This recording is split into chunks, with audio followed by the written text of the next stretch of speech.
take one. Good evening, ladies and gentlemen. It is 5:30, and I will call this work session of the Burnsville City Council to order. Members of the public, welcome, everybody. We're glad to see you all here. We are a community that loves engagement, so thank you for being present. There are also folks who would like to view what we do here at City Hall in the chambers, and they can watch us on burnsvillemn.gov/meetings or Comcast Channel 16 or 859. The public can also participate by joining us on zoom.us/join, and more information is available on our meeting webpage and in the council agenda packet. Now, tonight we have a full house, and welcome everybody. So one of the things that I'm going to do, first of all, is to go around the table so all of you know who's sitting around this table and our role here this evening. It's going to be hard for me to have all of you introduce yourselves so the people at home can know who you are. But suffice it to say to our community that a lot of the people who are here this evening are from our North River Hills community, so welcome everybody, and from our Lake Alamagnan community, welcome everybody. So I'm going to go around the table first, and then I will have some opening remarks. And I'll start with our city manager. Good evening, Greg Lindbergh, City Manager. Kara Schultz, City Council. Dan Keeley, City Council. Jeff Thompson, Deputy City Manager and Community Development Director. Travis Bistu, Deputy Community Development Director. Mike Marosla, Planning Manager. Good evening, Garrett Beck, Parks, Rec, and Facilities Director. Hi, I'm Bethany Brewer, Strategic Initiatives. Jenny Rohde, Deputy City Manager and CFO. Tanya Schwartz, Police Chief. Vince Workman, City Council. Dan Gustafson, City Council. Michelle Collins, City Clerk. And I'm Elizabeth Couch. I'm the mayor of the city of Burnsville. So welcome everybody. This evening, we're going to have someone speak on an item that is not on the agenda tonight. So I'm going to allow them to speak this evening, and then I will have some opening remarks for our rest of the agenda. Mrs. Sturm, the floor is yours.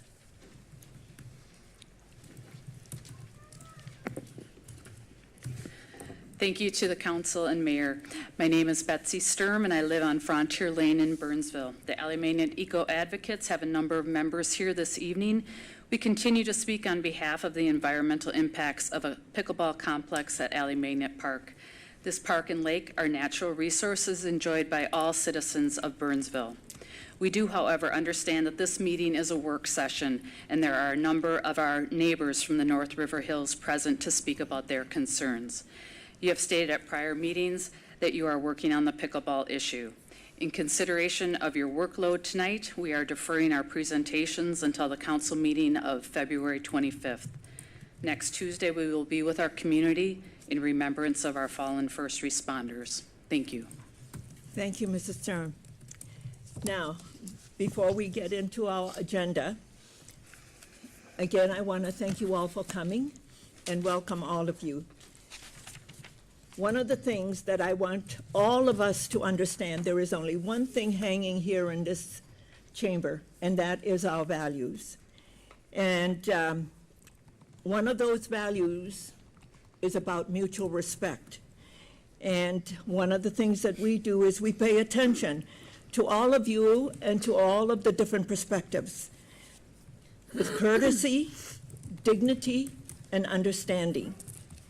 And we ask that we all show mutual respect this evening, and that by listening to our staff, to the presenters, and to the community, I know that we on the City Council and all of us together will get to an outcome that will be compatible with our neighbors in North River Hills. So thank you everyone for being here. So this is the way that it's going to flow, everybody. This agenda item is a sketch plan, which is an early step in the city's development review process. And so here's how the meeting will unfold. First, our city staff will provide an overview of the city's development review process. Second, the developer will present their sketch plan and address any questions from the city council. After that, we'll open up the floor for the public to comment, and we encourage the community to designate neighborhood spokesperson, and you have done that. So I thank you all for that, and I have your names here on this sheet.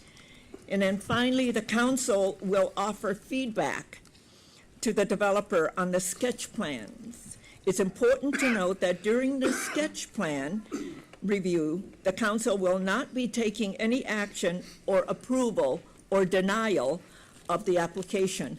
What we will do is give our feedback to the developer, and that's what we will be doing this evening. So with that, I am going to call on Mr. Jeff Thompson, our Deputy City Manager and Community Development Director, to present. Thank you, Mr. Madam Mayor, Thompson. Council, and community. So if I get the presentation pulled up. Thank you. So Mayor, as you indicated, I just wanted to walk through a little bit of background information for the council and for the community on the city's role and where we're at in the development review process, and provide some background and context to this property and what's being discussed this evening. So first, the school district has signed a purchase agreement with M&I Homes to sell the former Sioux Trail Elementary School at 2801 River Hills Drive, and they have submitted to the city a formal application for the sketch plan review, which is really the item that's before the site, before the council, for the redevelopment of that property. Mayor, as you outlined, just put a little bit more context on the city's sketch plan review process. It's important to note that this is a process that occurs ahead of a formal development application. So it's meant to help engage the community earlier in the process and help engage the council and staff ahead of the formal submittal of a development application. So at this point, we have very conceptual plans for the project. We don't have full details on the engineering or architecture of the project. And Mayor, as you indicated, we are, as part of any sketch plan review, the council is not asked to take any formal action or make a formal decision, but really to provide early in the project feedback on the highest level policy questions that are related to the development. We want to talk a little bit about roles and responsibilities for this project, which is, so obviously the school district is the current owner of the property. And so they are responsible in that role as property owner. They're responsible for the site as it exists today. Certainly the decisions around closing the school, it was the decision made by the school district. And then they have also made the decision independent of the city on the sale of that property and the purchase agreement with M&I Homes. M&I is, as the applicant, is really responsible for submitting the applications to the city, for developing the plans, and ultimately also responsible for engaging the neighborhood along the way to help inform and take feedback on the project. And really the city's primary role is twofold, I always say, is to facilitate the review under our land use and zoning regulations, which we'll talk about in a little bit, and also to facilitate the development review process from beginning to end, including facilitating and help guiding the public input portion of that, or the community engagement portion of the development review process. I wanted to start a little bit with just some of the background or context around the park and the city's park system. I have a map on the next slide, but so Sioux Trail, the elementary school, is owned by the school district. There is a small parcel of land to the west of the school, kind of southwest, that is owned by the city. It's generally located where the high voltage transmission lines are for Excel. The city, it is identified in the city's park system as Tennessee Park, which is a larger corridor. But there are on the city property, there are no formal park amenities. There's no built amenities on the site. Back in the 80s, 1986, the city did partner with the school district to help some of the funding for the playground on the property. But that playground is located on the school property. And so the playground, the ball fields, the kind of sledding hill and the informal open spaces largely are located on the school property and not currently part of the city's park system. So this is the plan that shows that. Again, the zoomed in area, you can see the school property where the playground, the ball fields, and the hill is located. And then just to the south and west of that is the city-owned park where the voltage lines are. On the left, you can see the larger kind of zoomed out area showing the Sioux Park, how it connects through the neighborhood down to the river valley. Again, within that entire high voltage transmission line, there are no formal built amenities. There is something in our comp plan that contemplates a future trail through that corridor, but today there are no formal amenities. It's really just a passive open space as part of the city-owned park. As part of development of a property, really as part of subdivision of property, the city does have park dedication requirements. To summarize those, the city subdivision ordinance requires the dedication of parks to meet the demonstrated park needs of a development. That can be land, so under our ordinance that can be contemplated as land dedication. It can be improvement, constructing improvements such as playgrounds or other park amenities, or it can be cash in lieu, so a payment to the city in lieu for us to help make investments in our park system. Those are the three kind of eligible contributions under our park dedication ordinance, and it can be a combination of those three things.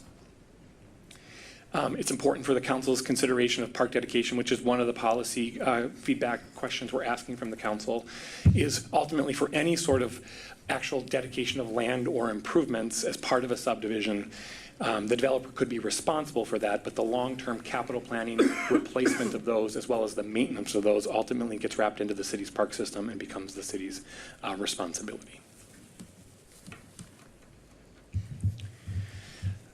Also want to provide some background on the land use and zoning. The city's the main primary document that guides development and redevelopment in our community is our comprehensive plan. Our current plan is the 2040 comprehensive plan adopted back in 2018. And that comp plan has kind of larger policy goals, and then it has individual sections that guide parks and open space and utilities and transportation, but also land use. And that plan includes land designations of every property in Burnsville and how that is guided for current and future use. Within the land use section of our comp plan, the Sioux Trail property is guided for low-density residential development, and that generally states it's a district for single and two-family residents up to between a density of 2 to 6 units per acre. And if you do the math at the size of the Sioux Trail property, that would allow up to 71 units on the property. I also want to note that the zoning of the property, this is oftentimes what people think of as traditionally the regulating document. Ultimately, zoning is required to implement the comp plan. That is the role of zoning, is to take the comp plan and implement it. We did want to speak to the zoning of the property. It is zoned R1 today, which is very consistent with schools across our community. R1 district is where we allow schools and churches and other institutional uses. And so the school use is consistent with that. And for residential use, it allows single-family homes with a noted density up to 4.35 units per acre. You'll note that because it's lower, that would allow up to 51 units on the property. As I stated, we have been stating that the guiding document from a development standpoint is the comp plan because of the state law requirement that the zoning implement the density. So ultimately, the current land use designation would allow that 71 units on the site. Excuse me. Wanted to note, we have reviewed these plans across our ordinance and just wanted to outline, should this project move forward, what formal development applications would be required. And there are 4 that we have identified to this point. So at the proposed density, the project would require an amendment to the city's comprehensive plan from the current low density to a medium density residential land use designation. That's consistent with the housing type, and that would also be consistent with the proposed density, which you can see is would allow between 4 to 18 units per acre. Second, it would require rezoning of the property to R3A, which is the medium density residential, to implement that land use designation. And then there would be a planned unit development for some flexibility from our development standards. And lastly, the preliminary and final plat subdivision to divide the property into individual lots. And that's what triggers the park dedication requirements that we talked about. In terms of the overall city's development review process, the first step that we asked the developer to complete is a neighborhood meeting, and that was held. The developer held that 2 weeks ago, not last week, but the week before that. And that was to help engage the community ahead of this meeting tonight, which is the council's sketch plan review, which we've talked about. And then after this meeting, should the developer choose to move forward with a formal development application process, we would request that they do additional engagement prior to submitting that application to the city. And then the next step after that would be submitting the formal application to the city, which really includes a number of things. It includes them submitting all of the detailed engineering and architecture for the project. So I know we've heard concerns about like traffic and stormwater management. We haven't gotten into detailed analysis of that at this phase in the project, but certainly should the project move forward, it's with that additional detail that we would complete additional analysis about traffic, stormwater management, and park dedication. And then as part of any development application, there is a formal public hearing requirement where the Planning Commission we have to provide notice to the surrounding properties, and the Planning Commission would hold a public hearing before they review and make a recommendation. Ultimately, that all comes back to the council for final action, where that would be a formal approval or action on the project. I do want to note that for a while we've been receiving a number of correspondence. I know over the last several days we've received a number of emails and voicemails and letters from the public. I do want to note that all of that is being gathered by the city. All of the correspondence are part of the official public record. We are including that in our files for the project, and certainly are available to the council and to the community, and certainly to the school district and the developer. We are receiving those and noting those in the file and in the record. Last item for me, Mayor, is we just want to outline what we think the 3 biggest policy questions for the council tonight are. We think the first is just providing feedback on the overall use and density of the project. The second is, as you'll hear, there is some, in their sketch plans, a public park contemplated in the plans, so it would be helpful to receive feedback on the park dedication requirements, and whether that's a park incorporated in a development or other alternatives. And lastly, as you'll see, there is some stormwater ponding contemplated on the city's property within an Excel easement. And so just the use of the city's parcel, the property for the stormwater management would be helpful to get the council's feedback on that. Okay. So with that, Mayor, I'm happy to pause for questions of me from the council, and I can certainly introduce the development team. Council members, questions for Mr. Thompson? I just have one question. Yep. Our comp plan shows we can go up to 70-some units, but our ordinance 71. says you can have up to 51 units, so we're not in sync with that. All right. Correct. Mayor and council. Under our current ordinance right now, it's 51. There is a conflict between our comp plan and our zoning, and when a conflict exists, the comp plan is the guiding document. So we are subject to the comp plan designation of the low-density residential. And Councilmember Gustafson, if you remember, the comp plan takes 4 votes, Yes. and the zoning just takes 3. Okay. Any other questions? Councilmember Schultz? Do you happen to know offhand how much the city spent on the playground equipment? Yes. That was back in, Mayor and council, the city paid $3,750. The PTA paid $3,750, and the Independent School District 191 paid $1,500 for a total of $9,000 for new equipment in 1986. That was in 1986. Is Okay. that equipment original to 86 that hasn't been replaced? Mayor and council, we do not have, so we have looked at the playground equipment. It looks newer than Right. the 1980s. I was gonna say so. We looked at through all of our records, and we do not have any records that the city was involved in the replacement of that playground equipment Yeah. when that occurred. And we also looked, we do not have any agreement around that financial contribution in the 80s around any sort of rights or ownership that the city has to that equipment. But yes, we also do not have records that we were involved in any replacement of it. Appreciate that, thank you. Could you go back to the one back? There we go. I just want to check that out.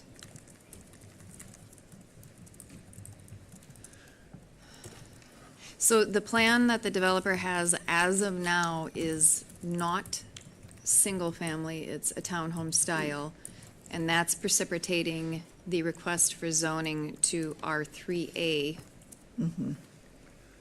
And they have not submitted another plan that would show single-family, correct? Mayor and council, no, we only have one sketch plan from the developer, which includes, as you'll see, attached townhomes, and then what I would call Yeah. detached townhomes or detached carriage homes Yeah. at a density and housing type that is outside the current low-density designation. Thank you. Yeah, and I think probably there aren't any more questions for you, Mr. Thompson, but you're still on deck Certainly. for any I questions. do have one more question. Sure. Did the developer come in and talk to our planning about what they'd like to do before purchasing this property? Mayor and council, so we've had certainly meetings with the developer about the project and the city's process. I believe the first conversation we had with them about this project was after they had executed the purchase agreement with the school district. Okay.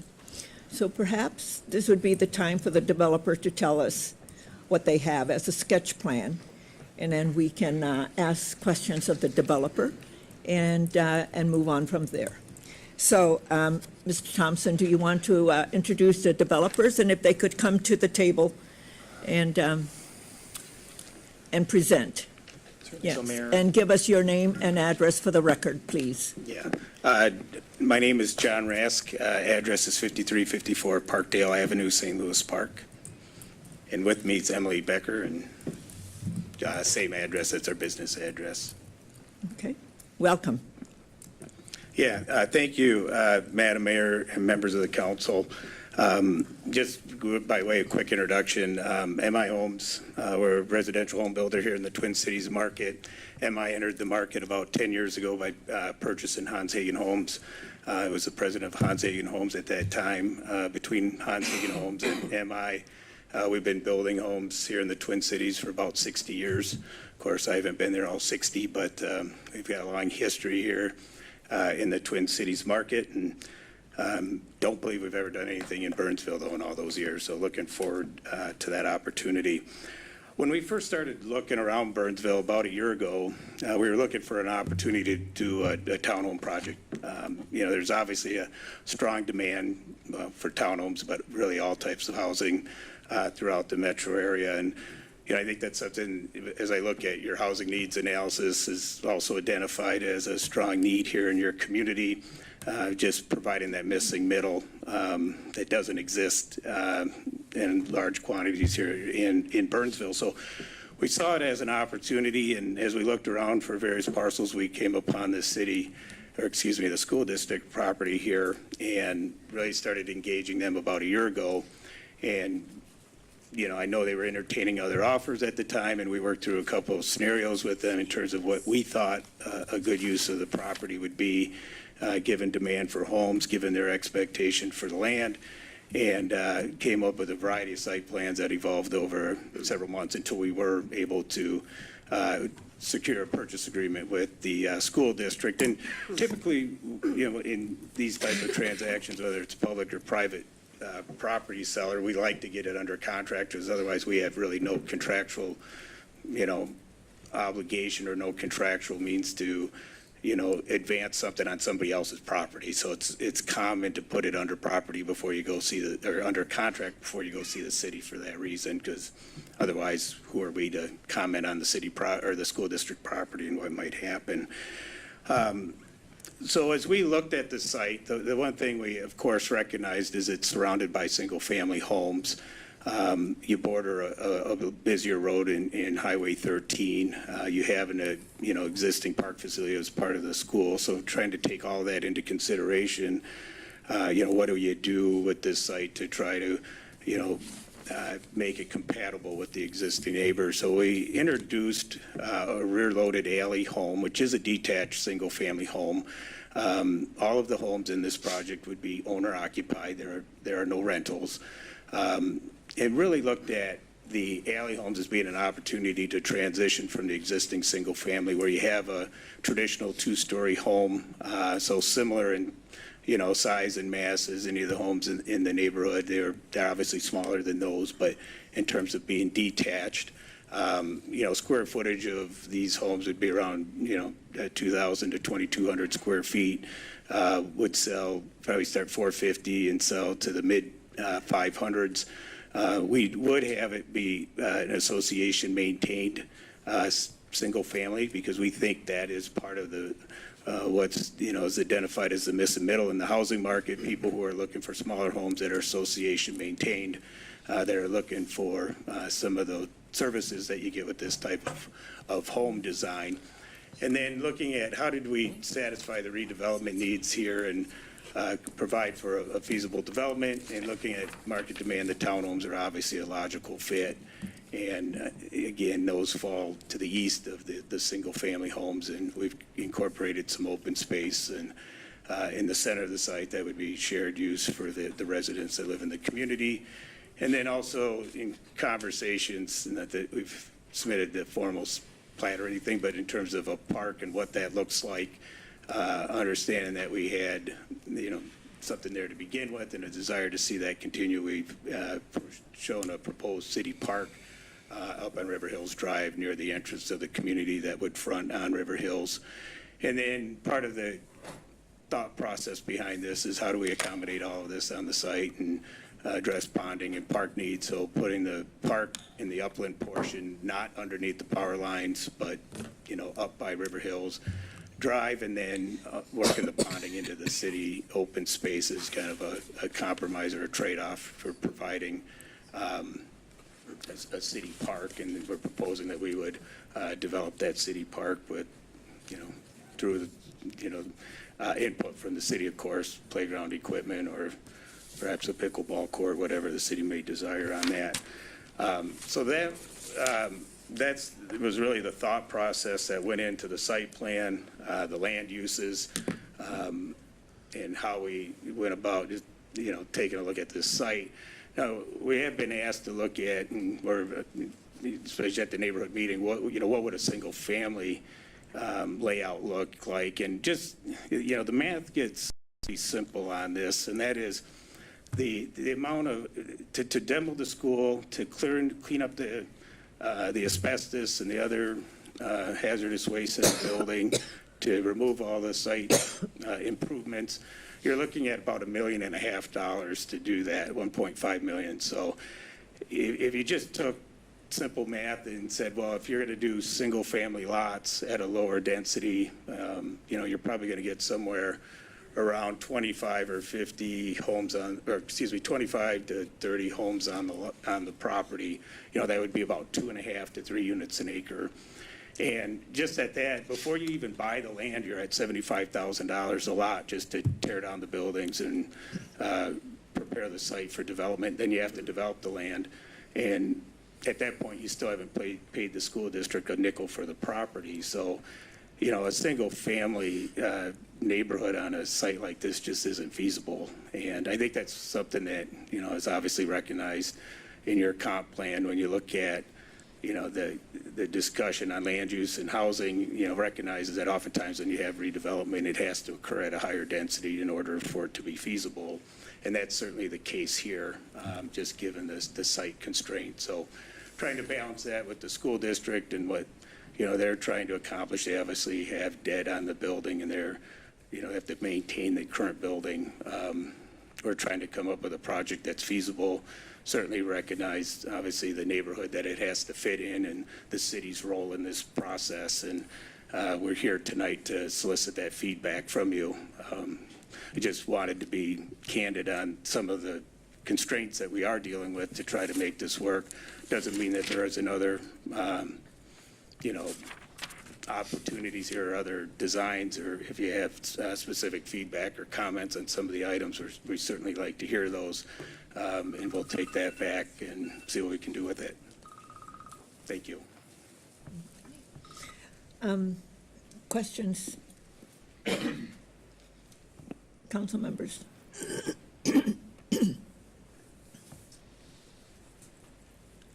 Any questions for the developer? Yes, Councilmember Keeley. Did you consider, you commented on less density, but did you consider and do the numbers on significantly less density on the homes that border River Hills Drive? We have not looked specifically at that, but certainly something we could. We have not talked to the city staff either about access onto River Hills Drive. We assume that it would be preferred that the driveway's not front on River Hills Drive, but,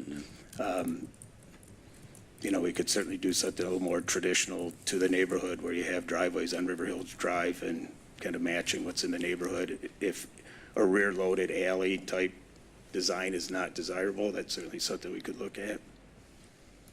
Well, based on the comments I heard from the engagement with the community, that's a very big concern. And just looking at how it fits in the neighborhood, it's a concern of mine. I think it doesn't really fit well at all. The homes and the multi-unit townhomes against Highway 13 are less of a concern as long as they're shielded all the way around, and they're basically only seen from the highway. I mean, we have examples of that throughout other areas, but the buffer between the single-family residential and the, what'd you call those? Yeah, they're rear-loaded single-family home, an alley home, or whatever. Yes. They're very long and skinny. Well, when I first looked at this plan, it isn't compatible with the neighborhood. And it's a neighborhood that's been there. Okay. I'm going to just ask that we just practice mutual respect. I understand all of that, and that's wonderful. But the thing is, we want to make sure that we get the information that we need to get out. And so when I look at this, it's not compatible. This is one of our earliest development here in Burnsville, and it's a beautiful neighborhood.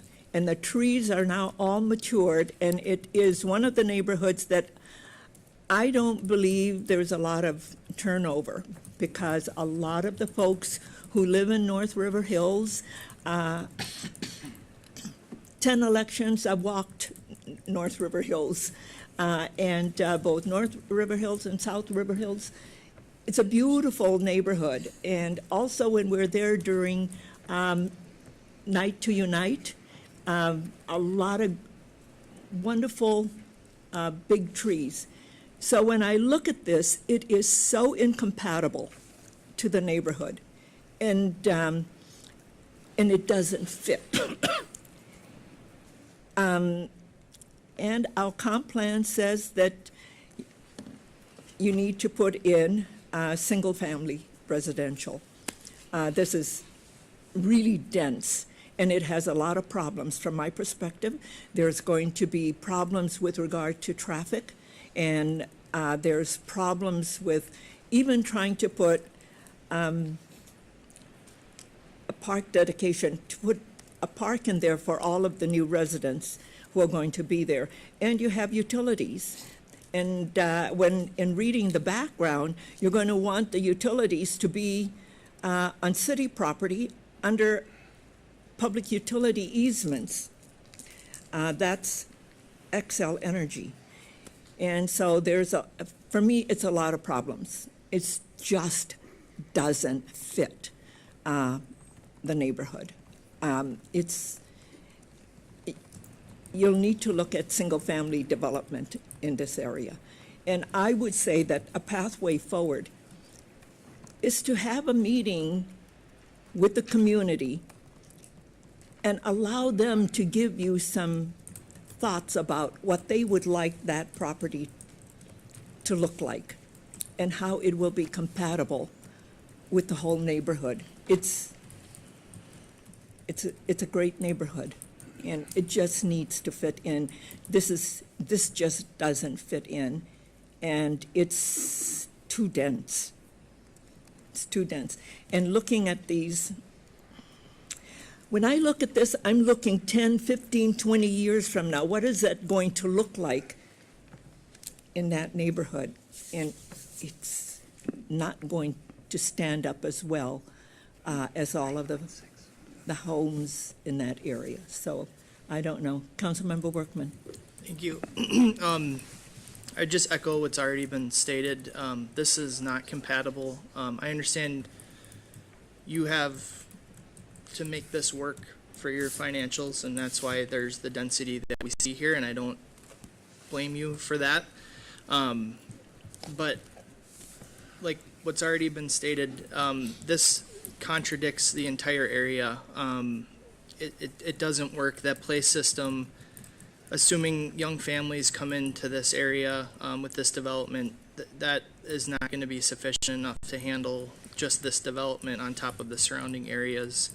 I don't know how you get stormwater underneath power lines. I would assume we would need to work with Excel on that. Obviously, I understand we haven't done a traffic study, but I would be willing to bet that that would reveal some additional concerns here. I wasn't sure at what point we were going to be making these remarks, but if we're doing this now, just moving forward on this lot, anything that isn't R1, I'm going to just be a hard pass on, and I would hope that the school district hears that, because I know that they have some desires with this property. But moving forward, if we were to see something even remotely similar to this, it's just going to be a hard no, speaking for myself, because this end of town has already kind of had sand kicked in their face twice now, and this is just salt on the wound as far as I'm concerned. And this is not going to fly for me, and if there were to be another project similar to this, I would just caution the school district from sending something else like this in here in the future. Okay. Yeah, Councilmember Gustafson? I have to agree with you on the density. We're a city that values redevelopment, and we're in a redevelopment phase and will be for some time. But I don't think we need to redevelop to the point where we hurt a neighborhood redeveloping. I mean, we have areas of the city that we have density in, and there's space available in this city. There's density in, so there's areas we can do that in. But there are some neighborhoods that they're single family, and I think they'll always be single family, and it just seems to be a bit much. So I would encourage you to look at single family homes or possibly look at another site in Burnsville. Okay. Anybody else? Okay. With that, I'm going to then ask, did you, yeah, Councilmember Schultz. So, in general, when someone buys a piece of property, it's their property to develop. Like, that's my general view on this. However, you aren't just developing on your property, you're also looking at putting those drainage ponds on city-owned property. That, yes, also has an easement for Xcel Energy. The other concern that I have, and I know you're putting in the playground as part of the park dedication, or to, be a little spot for children to play. However, we're in the midst of our parks program, like doing a very methodical look at all of our parks, how they're used, how many people are using them, how much money it's going to cost to maintain them. And we have 8 playgrounds that we're getting ready to redo the playground equipment, and we have things on a schedule. And frankly, we're pretty stretched on that, which our residents have been telling us and giving us nudges on, you know, you need to step this up on some of our parks. So I'm not super excited to have another pocket park, because that's what it would be, is a pocket park,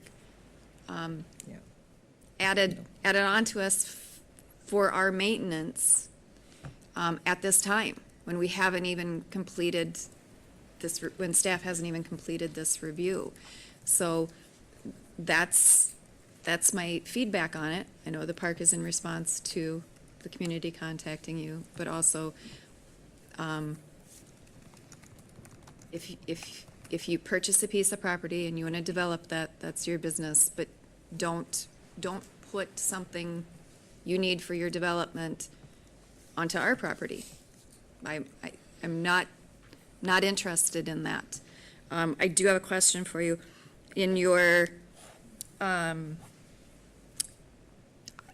would assume in your contract with the school district for the purchase of this property, if this development, if you're not able to go forward with it because of you're not able to get the proper zoning or that type of thing, you are able to back out of the contract. Is that correct? It's correct. Okay. Would it be a heavy hit to you? I mean, like, do you have earnest money? Do you have? No, that would be refundable. So no, there's no financial obligation. I think it's, Okay, yeah, it's good. probably just going back to the school district and seeing what they want to do and having a conversation, because they have to do something with the property as they've shared. Yes, And absolutely. so Well, I think it's whomever finding wrote that. your contract, then thumbs up. So Okay. that's excellent. Thank you. Okay. All right, if there aren't any other questions or feedback to the developer, I'm going to turn to the community, and the first speaker is Ms. Kat Gomez. Catty Gomez.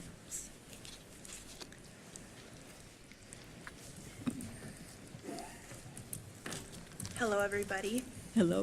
Madam Mayor, City Council members, my name is Katarina Gomez, or Kati, and I live on 11,000 London Drive in the in the River Hills community. I was here to present a letter that was already submitted for the record, but it is a letter that was signed by over 200 other River Hills residents. So now we'll take this time to ask you to read through it, and I will briefly summarize the contents for this City Council, for the MI Homes developers, and for the folks at home. This letter requests that this body reject the MI Homes Sioux Trail redevelopment proposal and to reimagine how our community is engaged in future discussions around the Sioux Trail property. The history of Sioux Trail goes back to the creation of Burnsville, and many residents have seen the playground and the property change over time. I have been thrilled to see the baseball fields that I grew up playing softball in are now used for cricket. And while our green space is no longer flooded every year to create ice rinks in the winter, you can still watch kids sledding down the hill on days like today. Well, maybe not today, it's a bit cold out. Sioux Trail continues to be at the heart of our community. But this proposal feels generic, and the process of how we got here has left many residents feeling left out and slighted. In a time when trust in local decision-making is at an all-time low, we ask you to reconsider this proposal and to urge the school board and any potential buyers to be transparent in their negotiations and to meaningfully engage with the River Hills community. We believe Burnsville has the opportunity to lead boldly and to create something that doesn't just fill space and maximize the profit for one company. We are ready to co-create a solution that preserves the character of our Burnsville community and create something that will benefit families for generations to come. Thank you for your time and all of your leadership. And I'm happy to stand for questions, but I would refer to the letter that we submitted for record. Yeah. Thank you, Ms. Gomez. And yes, the letter was received and is on file and on record. Nicely done. The next speaker is Mr. John so John Kemp? Oh, I'll go to Sam Swenson. Miss Swenson, I'm sorry. Yeah. Okay, thank you. Good evening, Yeah. Madam Mayor, council members, and all of my fellow neighbors. Hello. My name is Sam Swenson. I moved into Burnsville just under 4 years ago in the North River Hills neighborhood. I live on London Drive. When I heard about the sale of Sioux Trail Elementary by School District 191, I was extremely concerned about the impact that this would have on the community and Tennessee Park. It was shortly after that I realized Tennessee Park was just that mini grass area, and there was no actual amenities. And several of the amenities and recreational spaces that our community currently enjoys on that property are part of the property that's considered for sale. Only homes within the first 1,200 feet of the Sioux Trail property received a notice from M&I Homes on their redevelopment plan, even though the entire River Hills community relies upon and appreciates the space.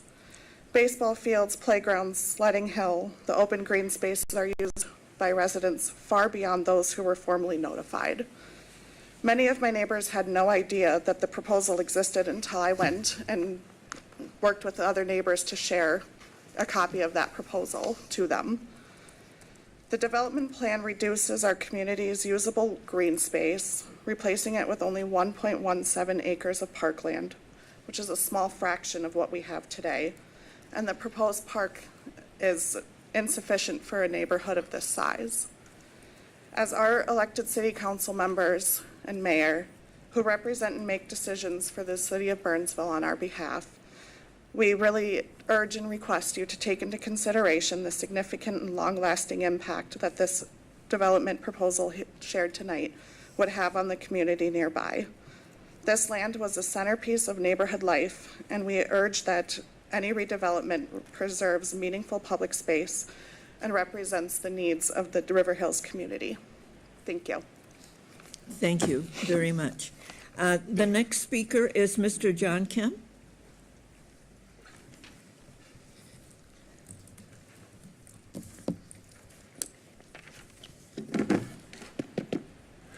Hey, can you hear me?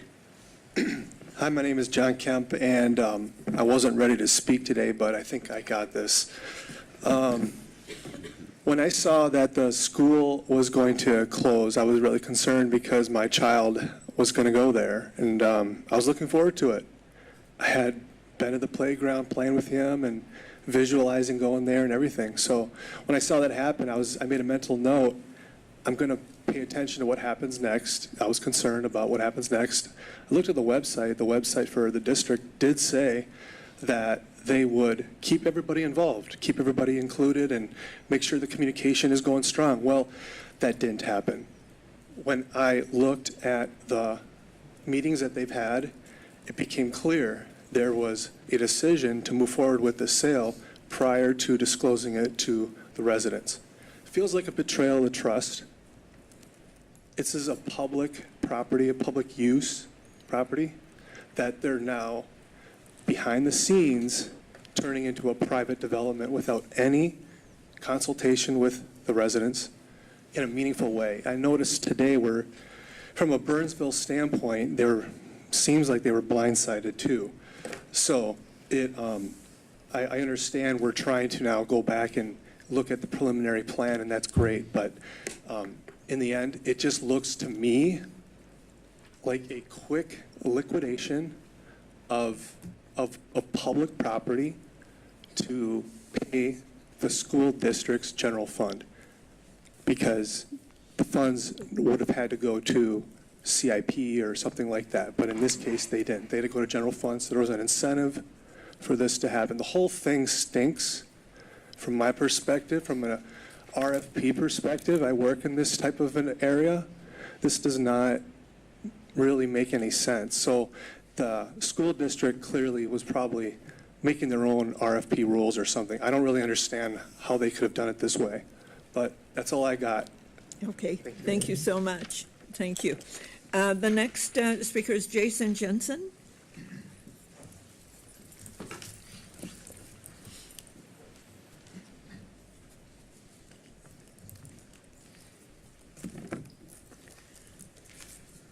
Don't know if I'll actually need that. Just get that out of my way. All right. Good evening, City Council, Mayor Couts, fellow community members. My name is Jason Jensen. I am a resident of River Hills Drive, and I am here to speak on behalf of our River Hills community about the rezoning of the Sioux Trail Elementary and Tennessee Park property. As we have seen, it is currently zoned for R1 low density, which allows a maximum of 4.35 dwelling units per acre per city code. The request of rezoning the property does not align with the surrounding community, as you can even just see on the image above. The increase of density will have a negative impact on our local community, resulting in increased traffic, noise, because we all love the airplane, so let's add on some more, right? Limited green space, which we are always struggling for, especially in a big community. Air quality. Okay. I am a science teacher by trade. Take away grass, trees, what do we get? Less air quality, not to mention other things. The aesthetics of the neighborhood. When you drive into River Hills, this will be the first thing you see coming in off of 13. Overcrowding. Our sewer systems, our utilities, and the big one, our stormwater. The current zoning for our community provides more privacy and green space, which enhances the quality of life for our community. The established cultural and social preferences in our neighborhood is for single-family homes with private yards. This is one of the main reasons families move into our neighborhood. The rezoning of the property will isolate and prevent the community norm since it's going to be identified as an HOA. This already creates a divide in our community before it even starts. We as the community impacted the most by this proposal request that our elected officials, all of you, take into consideration the long-lasting impact on our community this rezoning proposal will have and not recommend the proposed rezoning from R1 to now a medium density zone being proposed by the developers. Just a little side note, I come from rural Iowa, coming up to the big city with to stay with my wife because I had to move here for that. Coming up to the big city seemed really intimidating, really scary. For me, lived on a horse ranch, right? My closest neighbor was a mile away from me. So to move into this community, we have a community. I have, all of my friends are around me now. People come to me and ask me questions about livestock and animals. I have the massive maze in my yard. We welcome the community into our property every Halloween. If you haven't been there, quarter of Radisson and River Hills, come check me out on Halloween. So we are a well-established community, been here since the beginning. We want to maintain that. And this property will need to probably be held on to because we are getting the kids back. We are needing the space again, and the community needs to keep together. So I thank you for your time and your considerations for the feelings of our local community. Thank you. Thank you. The next speaker is Ms. Tammy Nolan.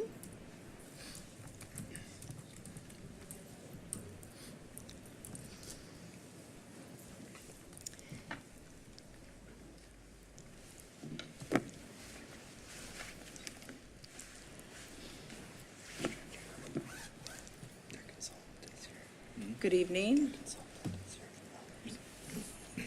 I wrote this on my iPad. Okay. Just my general comments. I don't think anyone here is anti-development. I believe in development and redevelopment, but it has to be done right. The plan that has been outlined would probably work well in a new community where the community itself is being built from the ground up. That is not the case here. There is a decades-old community already established, and that has to be considered. Attempting to make changes to the density parameters does not benefit this community.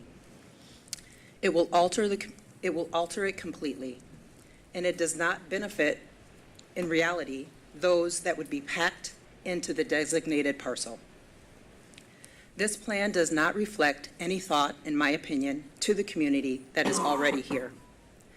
There are moments where financial gain cannot go before community well-being. This is one of those moments. The developer interested in this space may not make as much money. That's okay. What should be considered first is the neighborhood. This process seems very disjointed. Having a school district leading development efforts is odd to me and does not seem to be working. What are the ways the city can mitigate this to ensure that people living in these communities are not an afterthought? There should be established parameters that developers have to work within so that truly feasible plans are brought forth, not plans like this, so that everyone involved can be excited about the opportunity to reimagine that space. That's what I have written. I'd like to just make it super personal really, really quick. I live on Christensen Court. I bought my home 10 years ago this August at the age of 41, and it was a very long journey for me to become a homeowner. I take it very seriously. Homeownership is a privilege that not everyone gets to experience, and I consider my home precious. And so when I'm one of the homeowners that received the letter. When I read it and then looked at this image, my heart sank. I have never attended a city council meeting before in my life, but there was just no way that I could pass up the opportunity to have my voice heard. This really, honestly, looking at that image felt like a violation. And I know that that's a very strong word, but that's honestly how I felt. And when you feel that you've been violated or that there's a violation happening, you want your voice to be heard and you want to be protected and you want to feel like you're protected. And I feel like that is the job of the city council, to protect communities from situations like this. Thank you. Thank you. Thank you so much. So, Mr. John Dahl, you said maybe. Would you like to speak? I'm John Dahl. I live on 10918 Southview Drive, 40-year resident of Burnsville in North River Hills, former state senator for this area. And we know that this problem isn't going to go away. The school district wants to get this property off of their books. So we have to reimagine what's going on, thinking about it from our standpoint, from the community, but we also know that we're not going to be able to do it alone.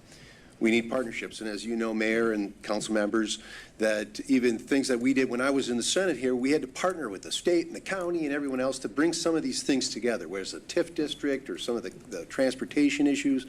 So going forward, we need to do the same with this property.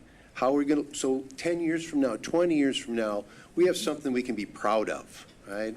And that's what I'm looking for. I'm asking you to engage with us, not throw it back to the school district, but to figure out how we work together. I know you've got now a community organization toolkit on your website. We are doing that as we speak. We're organizing, as you can see, we have a whole new group of leadership stepping up. And I hope that the city will work with us over the months ahead to figure out how to reconfigure what happens with this property so that we have something we can all be proud of. That's all I need for tonight. Thank you. Thank you very much. And thank you to all of the speakers tonight. I will now shift to the city council members. Council members. Yes, Councilmember Workman. Thank you. Final thoughts to the developer. Yeah, as I stated previously, this is not something that I would vote in favor of. Even chipping away at this, but maintaining an R3 or even an R2 density is not something that I can agree with or vote in favor of. One of the reasons why we're in this situation is because the school district continues to lose enrollment. When we bought our house in 2014, we were zoned for Sioux Trail, and then got rezoned to William Byrne, which is ironic because that's where I went to school, and now I'm bringing my kids there, and we've just kind of come full circle. But I would just implore any young families that are living in this area that are open enrolling to maybe reconsider and try to help solve that problem. You know, if we needed this, if the school district needed this school because the enrollment numbers were there, we wouldn't be discussing this. I don't know if it's as easy as that, but we made a commitment to Burnsville and our family, and we're going to see that through. And I would just implore any other families that are hesitant to make that same commitment. So, thank you. Okay, Councilmember Gustafson. Well, I would not be in favor of rezoning, just flat out over there. The R1 works in that area, and it should stay in that area. I wish the school district all the luck in the world in what they're doing. I have to agree, they need to engage with us a little bit more. They're not land use. That's not what they do. We do land use, and had discussions taken place earlier, we could have maybe avoided a lot of this already. Yeah. So it's single-family homes, and or find another spot. Okay, Councilmember Schultz. I'm not in favor of any plan that uses city property without purchasing that city property, and I don't even know that that can be purchased. Councilmember Keeley. I agree with the other council members. Yeah. I don't want to repeat what they just said, but that's my feelings, exactly. Thank you. So, to MI Homes, you hear, it's unanimous here that we're not in favor of this kind of development. We want single-family residential here. And I believe that working with the neighborhood and really understanding what the neighbors would see as something that would be compatible in terms of housing in this area. It'll have to be single-family, so it's compatible with the neighborhood, but also with the amenities that that would be part of the development, like the parks. And also, you need to have that conversation with our staff with regard to any of the utilities, like the ponding system. Our staff knows that better. And so I would ask that you really take that into consideration, because if you don't come back with, I think it's 51 units, am I correct, in R1? And our comp plan goes to 71. So that's the number of units. But I would ask that you engage the community. One of the things that we do here in Burnsville, and it's one of the biggest things that we continue to push in the last couple of years, and it's more and more, it's community engagement. We want to hear from our community. It is our community, and we work together. Because as it's been said before by speakers and by council members, it has to fit, and it has to be a development that people can feel good about it. And engaging the community, you will hear from our youth, because we received also emails from our youth. And they had a thought, and their voice is very important. And so they have thoughts about what they want to see in terms of a park. So they need to be considered. And I think the more people that brings in ideas, we have a better outcome. So I hope, Ms. Rask and Ms. Becker, that you can work and rethink what you want to put on this property, and work with the leaders of the neighborhood. Ms. Swenson, I think you are one, and also Ms. Gomez is the other. So there's a whole lot of folks here who are willing to sit down and create and design a neighborhood that fits. And don't forget our children, they're here too, and we heard from them in all of their emails. So thank you to our children for thinking about what they want their neighborhood to look like, and giving us their voice. It's very important, so thank you. Anything else, staff? Mayor, just to maybe quickly just cover next steps. This kind of wraps up the council's feedback on the sketch plan. Ultimately, the applicant, the developer, will make the decision on how and if they would want to move forward. And I talked about what the formal development application would be in that, and that we would request, if they move forward with a project, additional engagement with the neighborhood. And my hope, Mr. Raskin and Ms. Becker, that you engage with Ms. Swenson and Ms. Gomez and the rest of the folks who are part of this group who are leading this effort to sit down together. Mr. John Dahl knows the process very well. We've worked with him on other things. So you have a lot of folks. They're not saying no. They're just saying it needs to fit the community. It needs to fit the neighborhood. Yeah, and that's the same thing that I hope that the school district hears also. Can I add one more? Yeah. Just thinking about what Mr. Dahl had mentioned about what this property might look like, and I'm not saying we commit to anything right now or cement anything, but if there is a potential for a partnership with the school district and the neighbors, that would maybe re-envision what this corner looks like. I wouldn't take that off the table, but I don't know who would lead on a situation like that or what that might even look like. But I think just putting it out in the universe is a good first step. Yeah. I think whoever is negotiating with the school district will work with the neighborhood and our staff, because together we can all design something that fits and everybody can be happy with. Yep. Okay. Is there anything else? Okay. Staff, you have good direction to work with the developer on this? Okay. We do, Mayor, yep. Anything else? Mr. Rask? Understood. Thank you for your time. Thank you so much. Thank you, everyone, for coming in. If you want to sit around and listen to the rest of our agenda, you may. Fences. We're talking about or fences you next. can be excused and we'll take a 5-minute recess. All right. Hello, everyone. We will now reconvene the Burnsville Council work session.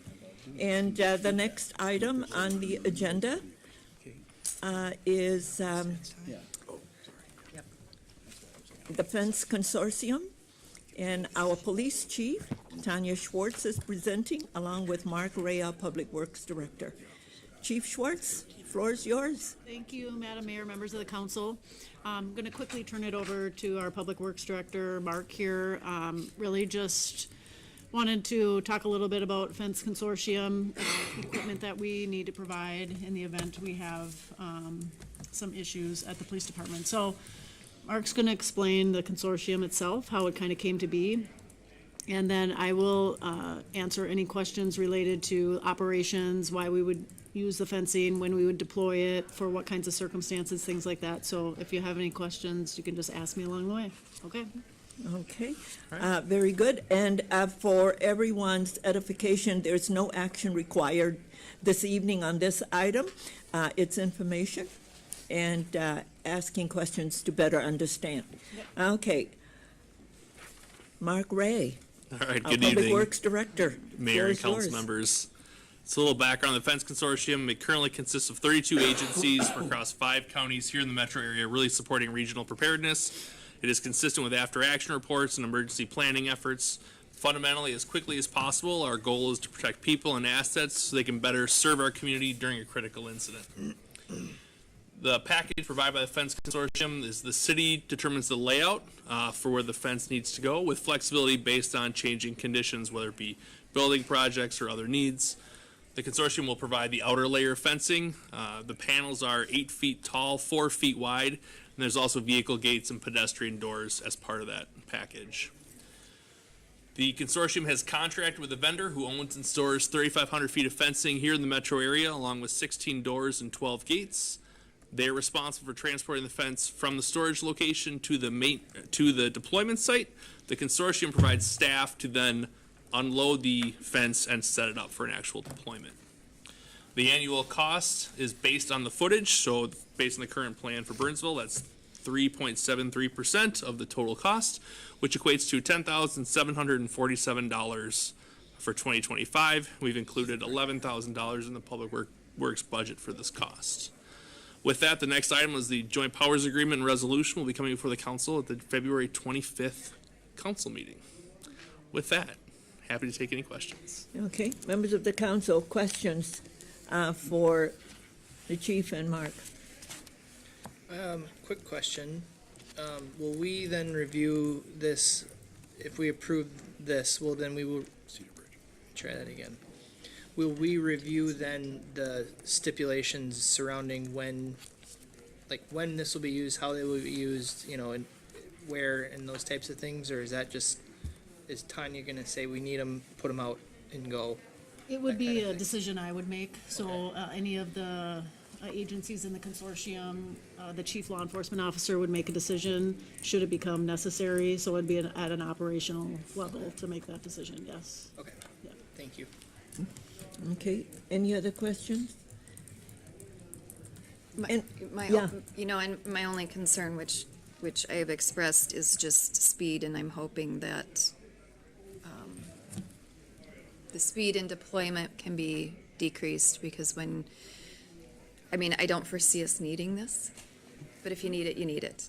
And you need it very quickly, and it's to protect residents and people there, and it's also to protect our staff and police as well, or businesses, or, whatever. This is the lowest use of force when things have gone bad, right? Yeah. And so, my hope is in working with the vendor or in our procedures or that type of thing, we can really focus on getting that time of deployment down. Yeah, so the consortium, we've had 4 trainings now as a group, and it's a lot of logistical stuff. And so our goal is to keep walking that down.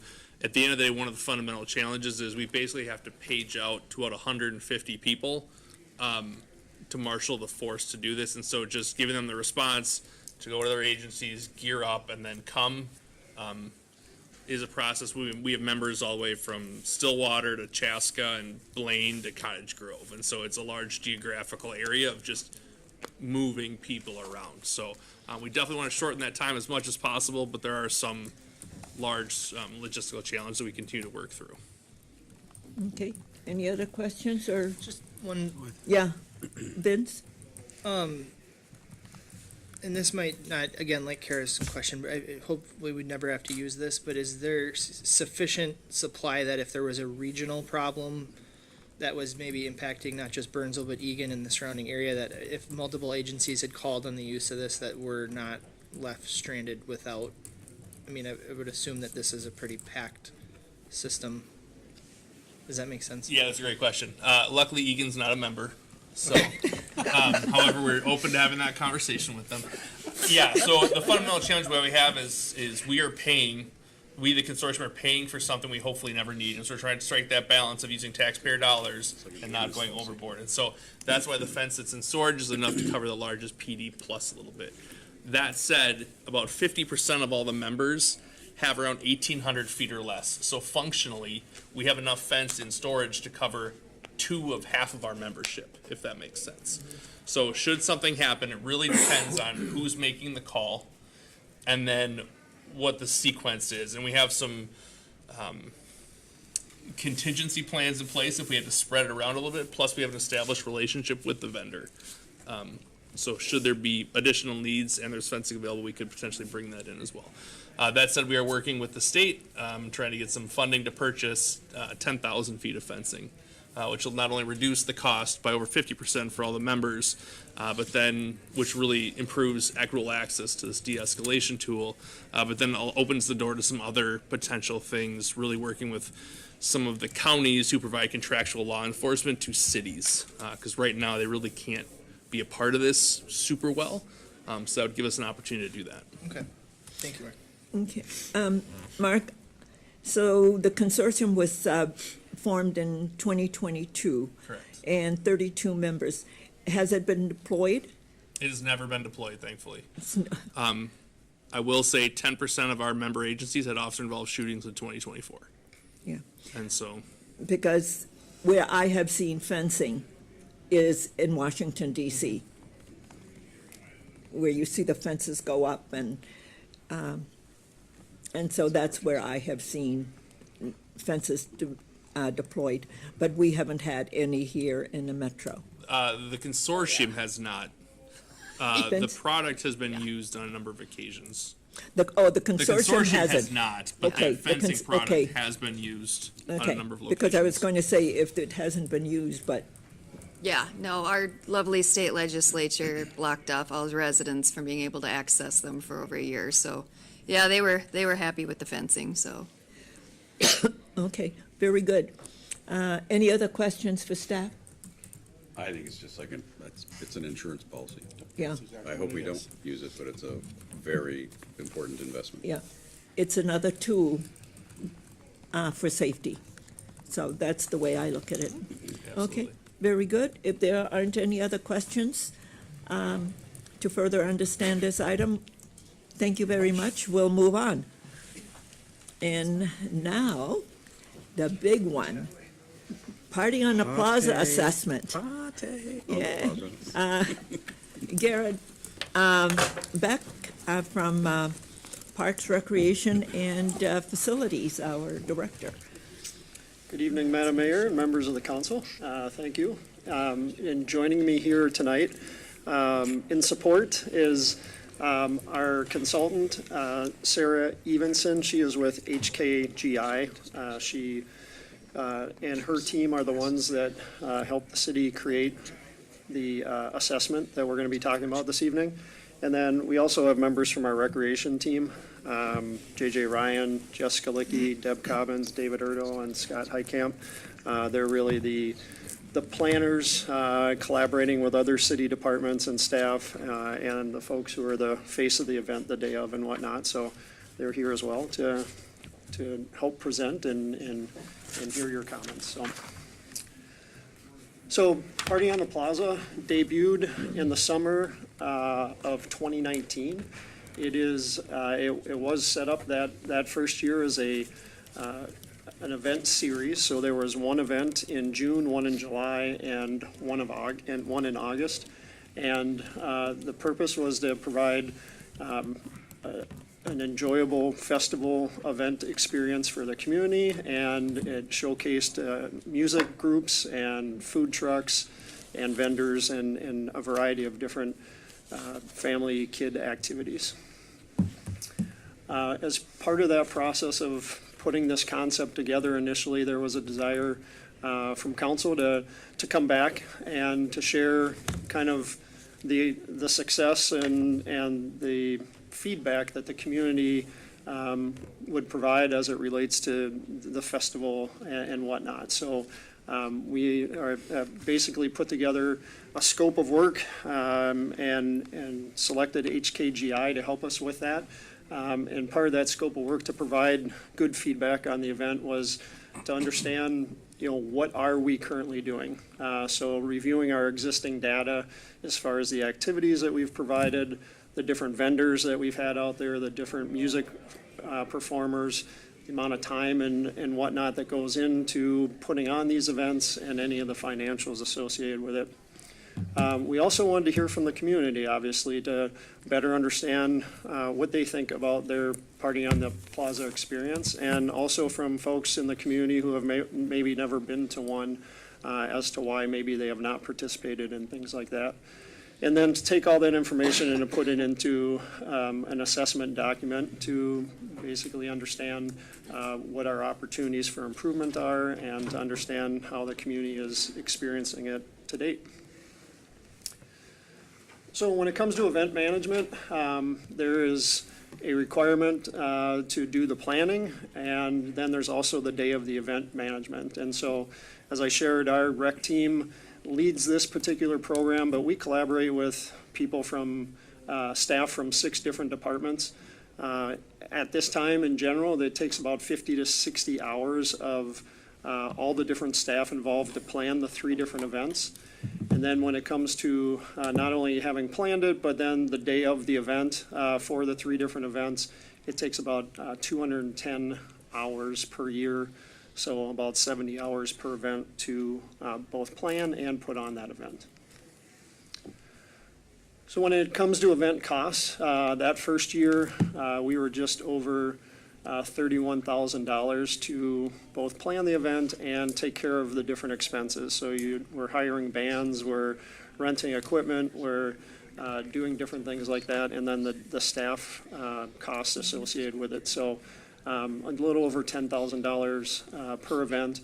And over time, through inflation and adjusting the different types of music groups that we've had out there, we're now at about $45,000 a year. And again, with the 3 events, it's about $15,000 an event. Since the very beginning, we have tried to do a count of the number of people that from the community that come out to experience Party on the Plaza. And we've done that through staff who go around and do a staff count of the people on the grounds to do an estimate. And then we're also just recently started working with an analytics platform, which allowed us to pick a date in the past and go and look at analytics. And we were pleased to see that using our staff counting process that we were pretty close in that estimate of about 2,500 to 3,000 people per event. And that's been pretty consistent across the 5 years of events that we have been hosting. So the next part of the process was really to connect with our community and to get their feedback. Our consultant was able to get 363 total responses during the time period that we were doing this engagement. And we used a variety of things to try to connect with people through our social media and our Burnsville Bulletin to make sure that folks knew that they could go online and fill out the survey. And then we also were out in the community. So our consultant was part of our team at the Party on the Plazas and going around connecting with people who were attending to get their feedback for the survey. And then, as I mentioned before, we also wanted to hear from people in the community that have maybe never been to a Party on the Plaza. So we picked just a random, busy, nice day at Nicolay Commons Park where nothing was programmed, and had conversations with people there, and likewise did the same thing at Crystal Beach and Cliff End Park, which are very popular parks, and that allowed us to get a lot of feedback at those locations as well. So what we learned from the feedback, the most popular reason why people like to attend Party on the Plaza is the live music that takes place out there. In a close second, it's the different kids' activities and events that are offered during that time period. And then in a tie for third, essentially, it's our vendors and our food trucks that we have to offer. And then it's just a chance for the community to connect with each other. From a frequency standpoint, we asked folks how often would they like to see the city offer Party on the Plaza each year. And the options that were provided were that 3, which is what we are currently offering, is a good number, which was about 55% of the responses. And then we had about 35% that indicated that they would be okay if we offered more than 3, and then about 10% said if it was 2 or less, that would be fine as well. We asked about when people are most likely to be in attendance at Party on the Plaza. And the most common answer was that 5 to 6 p.m. Around the dinner time. You've got the food trucks and music and things like that. With the 6 to 7 time period, which is with the music going on and food trucks and whatnot. And then at 107 responses, we had the 5 to 6 p.m. and then 7 to 8, and then 4 to 5, and then 8 to 9.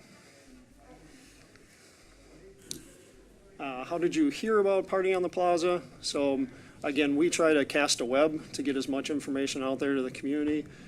So our social media platforms and our posts have been a popular way for people to hear about it. We list things on our city website. There's an opportunity to find out what's going on in the city through an email service. And then it's word of mouth with friends and family and some printed materials that are out and about in the community. From the very beginning, partnering with our community partners was an extremely important and remains an important part about how we deliver the experience of Party on the Plaza. And so this list right here is just a short list of the folks who we have had regular partnerships with at either having tents and information available to the community, or actually helping to put on, to run a kids area, or to do some type of entertainment in some way. And so that group has just been very valuable in trying to make it the most diverse and quality experience that we can.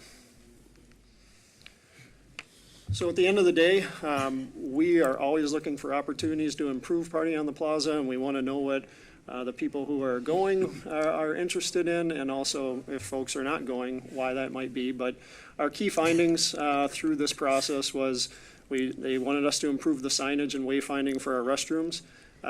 We do have the Ames Center right there in Nicollet Commons Park, but people don't always know that they can use that. And then we also have a restroom building attached to Med Cruz, and it's hard to know that that's even there. So our team's going to do a better job in the future of making sure that that is something that people are well aware of.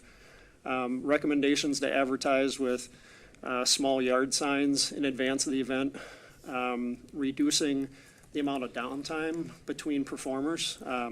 Historically, it's been about an hour from the time that the last band performs to the time that the first one or the second one starts up. And so trying to fill that time with some type of entertainment and or reducing that time if it's possible. And then the other one on this slide is adjusting the date of the August one.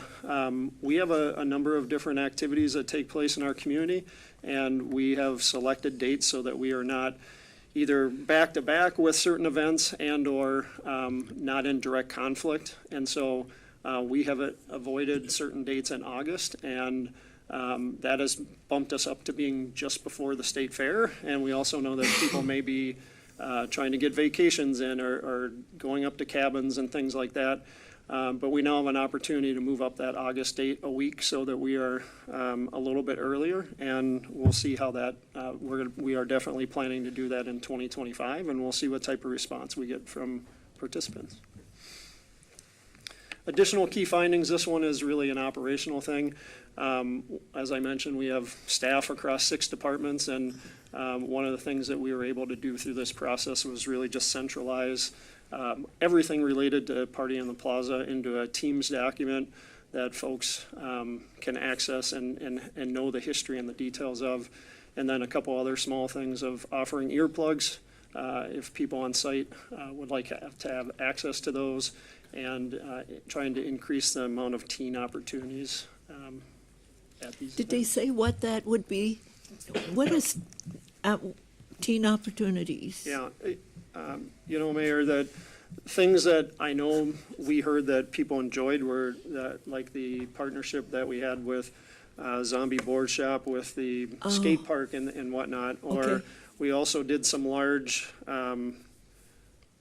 paddle games and things like that with giant balls that older kids may find more interesting, as opposed to face painting or things that were more designed for younger kids and whatnot. Cornholes, is that?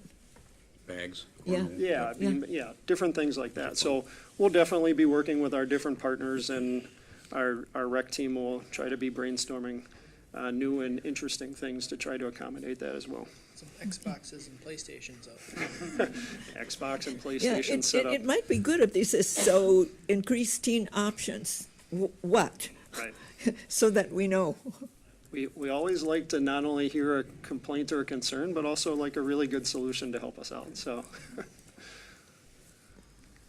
And then just as I mentioned, it's important for our team, and we have over the years to get feedback from people participating, for our staff to evaluate and and pay attention to what's going on at other festivals that they visit or hear about. So we've adjusted the time, Party Plaza, to be most effective and efficient of when we're out there and when people want to be there. We initially, when we first started, we only had vendors right in front of the Ames Center, and it's been such a popular thing the last few years that we've now expanded them and are trying to put them in as much space as we can to create as many options for our vendors and the people attending. We're constantly mixing up the different types of food trucks that we have out there and trying to meet the value of the food trucks. You know, we heard initially like, hey, can you try to have a food truck that has a hot dog and French fries for my small child as opposed to everything being at a higher price point and maybe fancier food. We've adjusted the security with our public safety and having barricades on site. We have more department participation within the city just to be out there engaging with the community and sharing what's going on with different projects and things in different departments. And then, as I shared that list earlier, you know, trying to find different community partners that, and businesses, they can be nonprofits, they can be partners, they can be businesses to try to help provide different activities and things. And the skateboard area is one of the examples of the teen activity that we were able to do, so. And with that, that is kind of the high-level summary of the assessment that we had. I will stand for any questions and. Okay. Yeah, I'm going to go to Dan Keeley first, and then I'll come back to Vince. Yeah. I'll yield to my younger associate. This is going to be a really exciting question. So. Okay, Vince, the floor is yours. Just looking at the end result recommendations from the report, I did notice regarding the food trucks, develop a database to track things like affordability and dietary accommodations, which just brought me to, so we're a celiac house now, so everything we do revolves around whether or not there's gluten involved, and so I'm glad that was at least recognized in the report, that it's something you guys are going to be taking a look at. That doesn't necessarily mean that you have to bring in a gluten-free truck, but just that it's something that we're considering as we bring in the trucks, because like at the festival this year, I had to go take a picture of every single food truck's menu and send it to my wife just so we could get an idea of what Arnie could or couldn't eat, ahead of time. And I know that we're not alone. That seems to be something that more and more families are dealing with. So thank you for at least acknowledging that in your background. Councilmember Workman, thank you for the comments, and Scott Heitkamp is our food truck expert for the city, and so he's here this evening, and we can make sure that as we're looking at that is a question that we're asking the food trucks is, to try to make sure we have at least one option there as we're doing this. So. And for peanut allergies and other things as well. So. Okay. Councilmember Keeley. Just a couple things. This brochure with all your KPIs and analytics is absolutely fantastic. There's something that really stuck out. The 55%, I like having, opportunities to attend the 3, but 35% wish it was more. To me, that's a huge number of people that say, this isn't enough. I would do another one, right? Or I would come to a 4th one if we added another one. I think there's been some comments over the years saying, gee, you have the Party on the Plaza 3 times, and you have the International Festival, and you have the Art and All That Jazz, and you have the Burnsville Festival, and we have enough festivals, right? Yeah. And even though Art and All That Jazz has stepped away, I think people are really focused on these 3, and to me, that's a powerful statement. And compliments on getting 363 respondents. That's a statistical valid number, and so the survey data is really solid. So great work. Yeah. And not surprised, music and events. For the Burnsville Festival, it's music and the carnival. That's the kids' events. Yeah. And the fire trucks and a few other things. So there's just a lot of family events and the music that are really the big draw. And then we enjoy it if they buy a beer. Okay. Not the kids, though. Not the kids. No, we have soda and water. You just do the small cups for the kids. Did you have any comments? For the parent. No, this was incredible to see. It was very nice. It has been wonderful watching this develop from when we launched it in 2019. This was an idea that came of when Councilmember Gustafson and I attended a Minnesota League of Cities. And I used to live in Austin, Minnesota, so used to go to Rochester for, like their Tuesdays event, right? And we were able to see that when we were there for that event. It was something I had seen for a number of years, but Councilmember Gustafson was able to see that. And that is one of the nice things about when we're able to interact with other cities or other colleagues or that kind of thing. We can see what's working really well in other cities. And our staff did not take it as a blueprint and just, copy paste.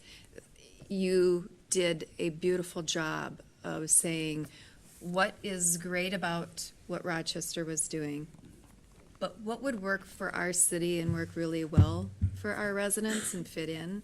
And you guys did a beautiful job of that, and these numbers show that. Very pleased to see that you are focusing on some activities for the teens, because they're surly, but they need a place to go. Yeah. I just think it's wonderful when we can bring the community together and they get to know one another through just being in an environment where they can enjoy music, being with others, and eating. Food always seems to be the thing that brings people together. And what you have done with the different offerings with the food truck is a variety of international offers also. So it gets people to taste what other cultures also have. But also there's pizza and hamburgers and all of that, and of course the wonderful food from the cruise also. But thank you, because what this does, it brings our community together at the beginning of summer. And so we have our first party on the plaza in June, and then we have the International Festival in July, and then we have another party on the plaza in July, and in August we have a party on the plaza, since we don't have art and all that jazz, and then we go into the Burnsville Festival and fire muster, but I just see it builds our social capital, bringing people together. And the more we do things like that, the tighter our community becomes, because they get to know one another and they can talk to one another and enjoy being with one another. So nicely done. I like it. And the more we engage with our community, the better we do that. So thank you for your leadership, JJ, and all of our staff. Thank you so much for all what you do, because I see you out there all the time, and you're all working so very hard. So thank you so much. Really appreciate it. And please know that we're truly grateful for everything that you do. Thank you. Thank you. Okay. And to our consultant, thank you for gathering the data. You're very welcome. It was such a pleasure to be able to work on this project and really dig into how this has been run with staff, and to be able to experience it 3 times this year, and then also get out into the community and talk to folks and hear from Burnsville residents about how much they love it, and for all the reasons that you mentioned, Madam Mayor. So thanks. Okay, thank you.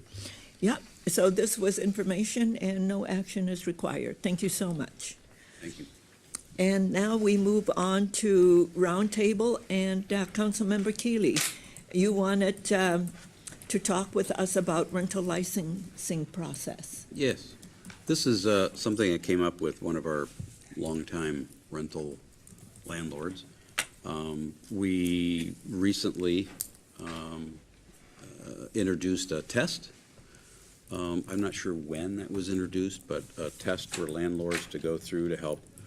I explained to them I'm sure it was because we want to make sure that all of our landlords, because we get new landlords every year, understand how to be a good landlord, a good citizen, care for the property, et cetera. But for those legacy ones who've gone through multiple inspections and never had a problem and are good performers, they're wondering, why are we adding more burden on someone who's proven to be a good landlord? And so it begged the idea of how do we reward or highlight or treat our good performers who are just always doing very well, taking care of their property. Our inspections are sort of like a pop-in visit. Everything is great. So it's sort of just this over and over again. It's always a good story, a good report.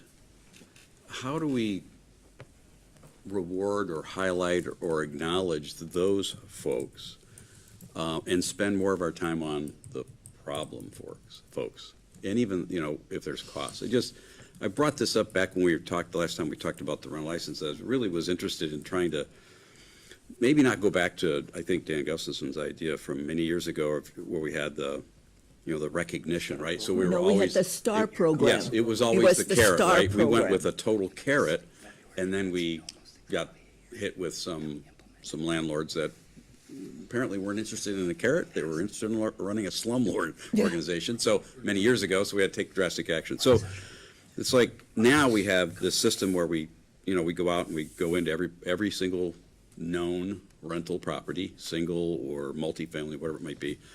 And I just wonder if there's a way for us to get to where we begin to leave alone those who have proven year over year that they are great landlords, and maybe we go in less frequently and allow those resources to focus on those problem landlords who cost us a lot of time and money and headache and council action in some cases and lots of staff action type of thing. So it's a discussion I wanted to throw out to the council to see if we could have a look at that and come up with a way to, maybe it's a hybrid of the old carrot system and our current system. The STAR system. But some way we leave alone those legacy, always good, every inspection is good, no complaints.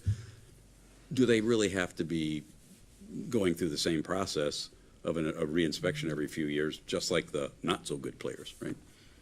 Okay. Thoughts? Because that's a discussion amongst us before we... Can you give an example of what this individual is asking about?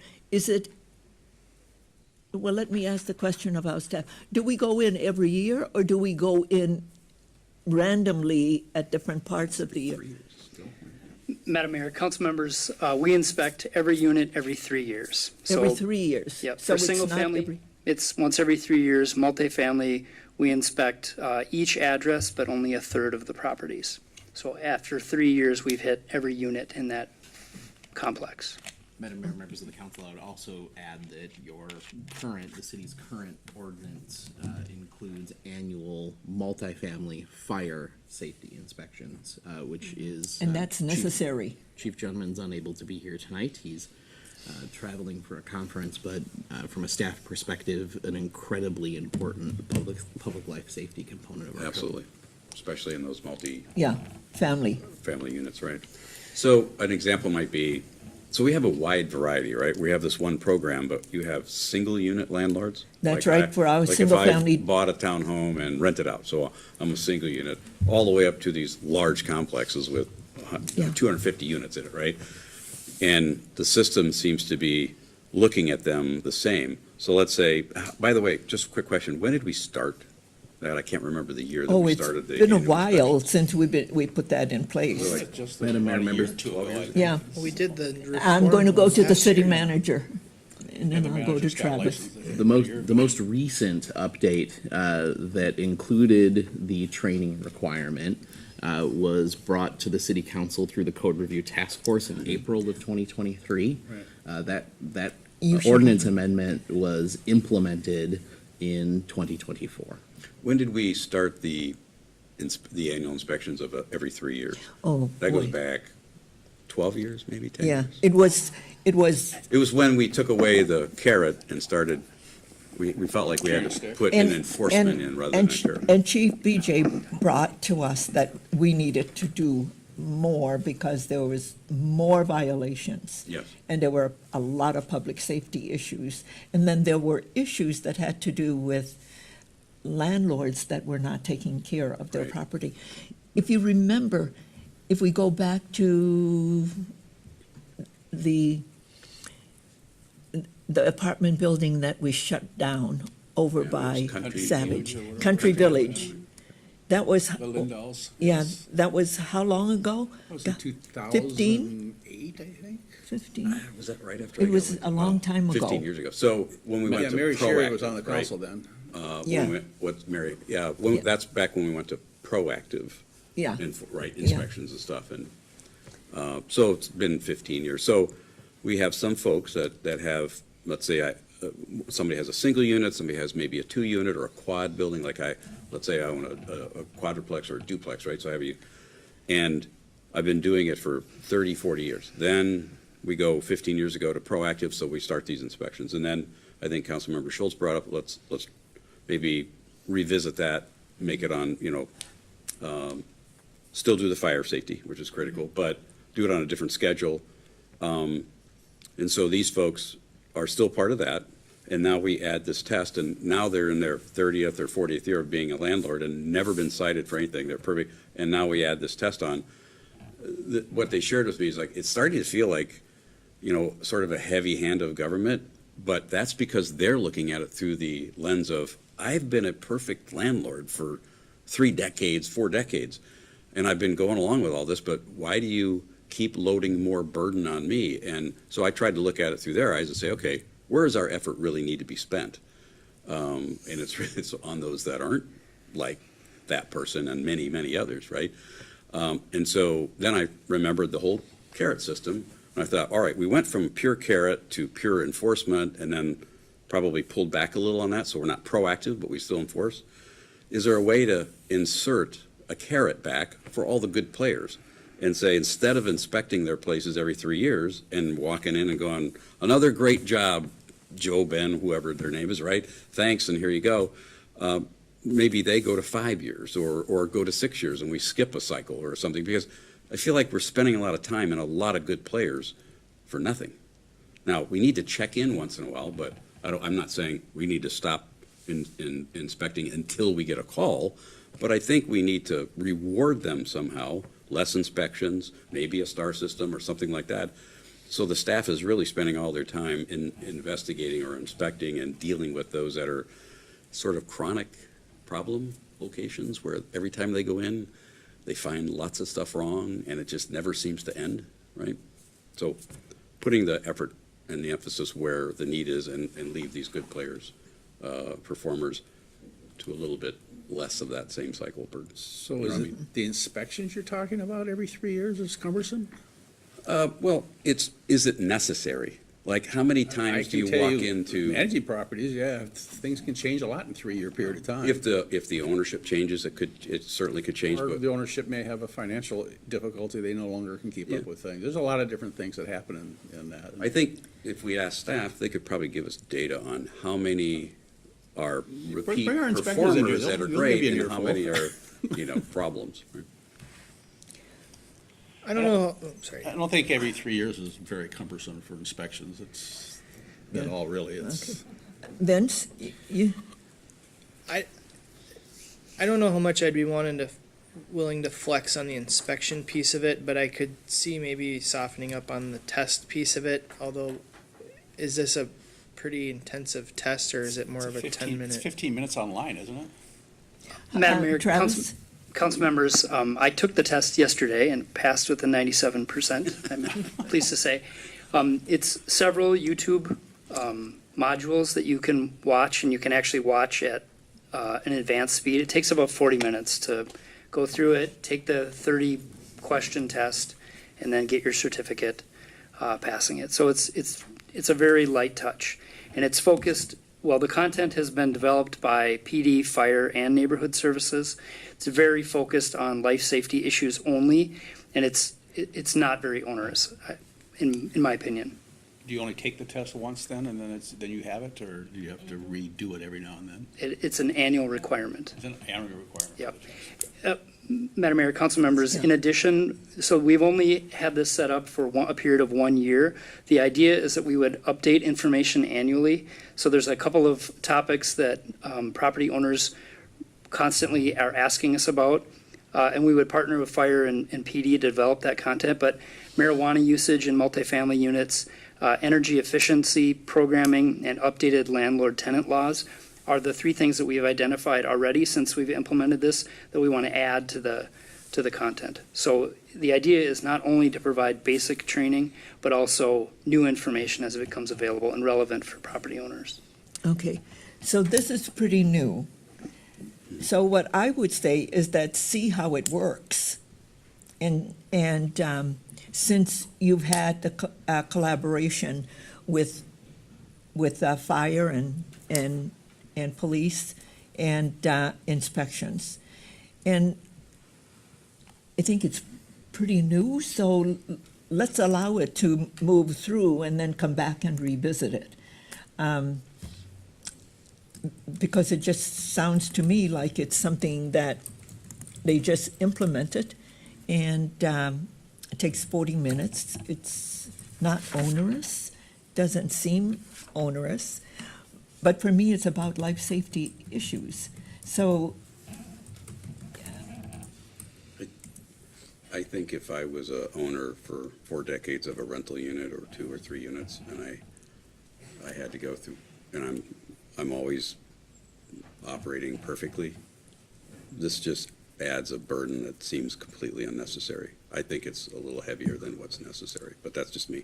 but don't we learn every time we either get new information or having to think about things that you need to take care of? Well, You know, again, I it's always an earned, right? learn It's an from all earned of that. carrot. They're earning the carrot of less burden, less cycles of inspection because they've got a track record of being perfect at it, right? There's never a problem. So why do we keep going back and it's re-inspecting the same landlord property when they've got, let's say, since we started it, 5 inspections over 15 years that have never had a problem? Doesn't that seem odd that we keep spending time on that property when we've got problem properties that we should be spending more time on? Well, It I just seems think- like a misallocation of assets to me. Well, I'm just hearing Travis say that they just launched this, and so you're getting information from all of the rental property. Yeah, just launched the test, but our inspection cycle's been in place for 15 Yeah. years, right? So this is just yet another step. And the complaint was about another step. Yeah, because it's like, if you're a good performer, why do you keep treating me the same as you treat the bad performers? And coming around in their place every 3 years, and you're coming around in my place every 3 years. I haven't given you a single reason to even come back, but you keep putting me on this at the same scale of regulatory oversight as the bad players. That's what I'm trying to suggest, that we have a system that rewards those that perform good. So we don't spend as much staff time on those and spend it on the problem ones. Okay, To me, that's just a better allocation, a more efficient allocation of our resources. okay, Vince? I guess I'm looking at this from my perspective. I have a insurance license with the state that I have to renew every 3 years, and I have to do 24 hours of continuing education every 3 years, regardless if I've got a nick on my license. Yeah. Which is painful because 24 hours of reading through insurance laws and regulations is about the last thing I think any human being on this planet would want to do. But Real estate. it's probably not too dissimilar. But it's, I think, intended to keep me sharp between the ears on updated kind of what Travis just said on updating trends in the industry and different laws and regulation changes, and so that I can continue to do my job correctly. So that's why when I said I could see us potentially softening up on that at some point in the future, and maybe if you're a good player, instead of every year, we go to every 3 years or every 4 years or something like that. But I do want to give the program some time to mature and develop before we make an immediate adjustment to that on the second year. And if BJ was here, I would guess he would probably be vocal about not wanting to lighten up on the inspections, because when you start doing that, then, you know, even if they've passed every year, you know, then there's the 1 year where something could pop up that we missed, and then that, you know, we're dealing with maybe a potential loss of life, and I know that's dramatic, but that's where accidents happen, is when you think everything's hunky-dory and you can let your guard down, and I think those inspections are intended to prevent that from happening. Here's the other side of it. Where I'm going with the savings, by leaving the people who are good performers alone, our multi-unit complexes that have problems, we shouldn't be waiting every 3 years to go into every single unit.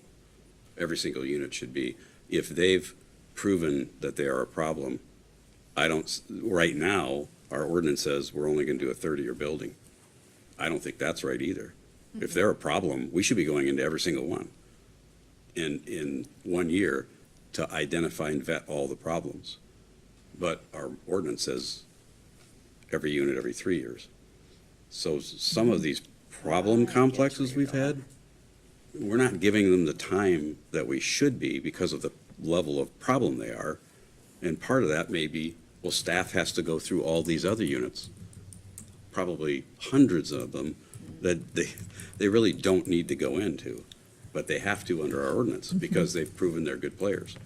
It's going back to allocating the assets where they are needed most.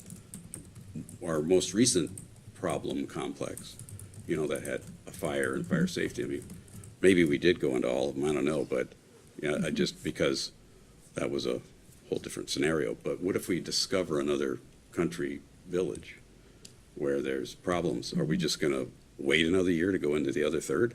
I think we should go into every single one of them that year and completely do a comprehensive evaluation of all the problems at a place like that, right, that had those kind of problems. So it's still about, like, I'll just go back to, it's having staff go where the need really is and not have to spend time, because our ordinance says so, in non-problem units, whether that's a single, a quad, an 8, or even a 100-unit place, whatever. I don't, Travis, correct me if I'm wrong. This is something that they take online, so staff isn't I'm not going- talking about the test. You're talking about inspections. Yeah, You guys inspections. you're sticking on the test too much. I apologize. I'm I shouldn't done have with the brought test. that up. I'm with you on the inspections. It's Yeah, it's I about. agree with you, because but I know what you're talking agree on the inspections on all of I those. just wanted to get you off the test because you brought it up again. That's not what I'm talking about. Okay, because- I'm talking about allocating staff resources to where the problems really Okay, but, are. yeah, but you started with this is another burden that they have Because to it was take. the newest thing added. Yeah. But I set the table by saying, why do we go back to all these good performers when we have these bad performers who behave the way they do and cause the problem and the time? And yet, under our ordinance, we don't actually do the whole entire place. When we discover problems, when we do that 1/3, and I'm sure it's pretty quick, there's probably an indication that we should be doing every single unit in that complex in that same year. Yeah. Madam Mayor, Go members of the council, I don't want to speak for Chief Jungman. However, Yeah, I was just generally speaking, and we have a couple of recent examples of this on the multifamily side, the benefit of our staff going into a third of a complex every year is that from a fire safety perspective, our fire staff are in those complexes then every year. And when there are situations where they're actually getting into units or just general observation of common corridors, fire doors, fire exit signs, those types of things, they can make observations and then either within our ordinance or come back to you, which we've done now several times Yeah. over the course of the past couple of years, to say, hey, we believe that we need to put more resources into that particular multifamily unit. So, Councilmember Keeley, what you're describing, we are doing to a degree, certainly within the ordinance, or coming back to the city council and saying, hey, we've identified these issues.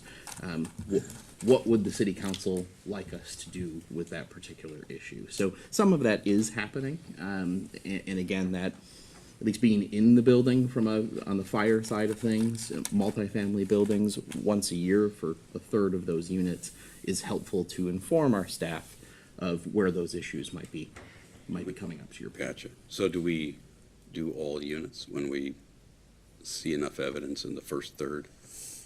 If nothing has happened previously, then suddenly they start discovering things. When they do that year where they're doing a third, do they, in addition to the hallways and the fire safety, do they actually go through and inspect every unit? Mayor and council, I would have to get back to you on a specific answer to that question. I know that there are certainly situations where we have come back to you to ask for further action that then would trigger us to do things like go into every unit. Yeah. You know, Councilmember Keeley, I was just going to say, can we postpone whatever changes we make until BJ is here?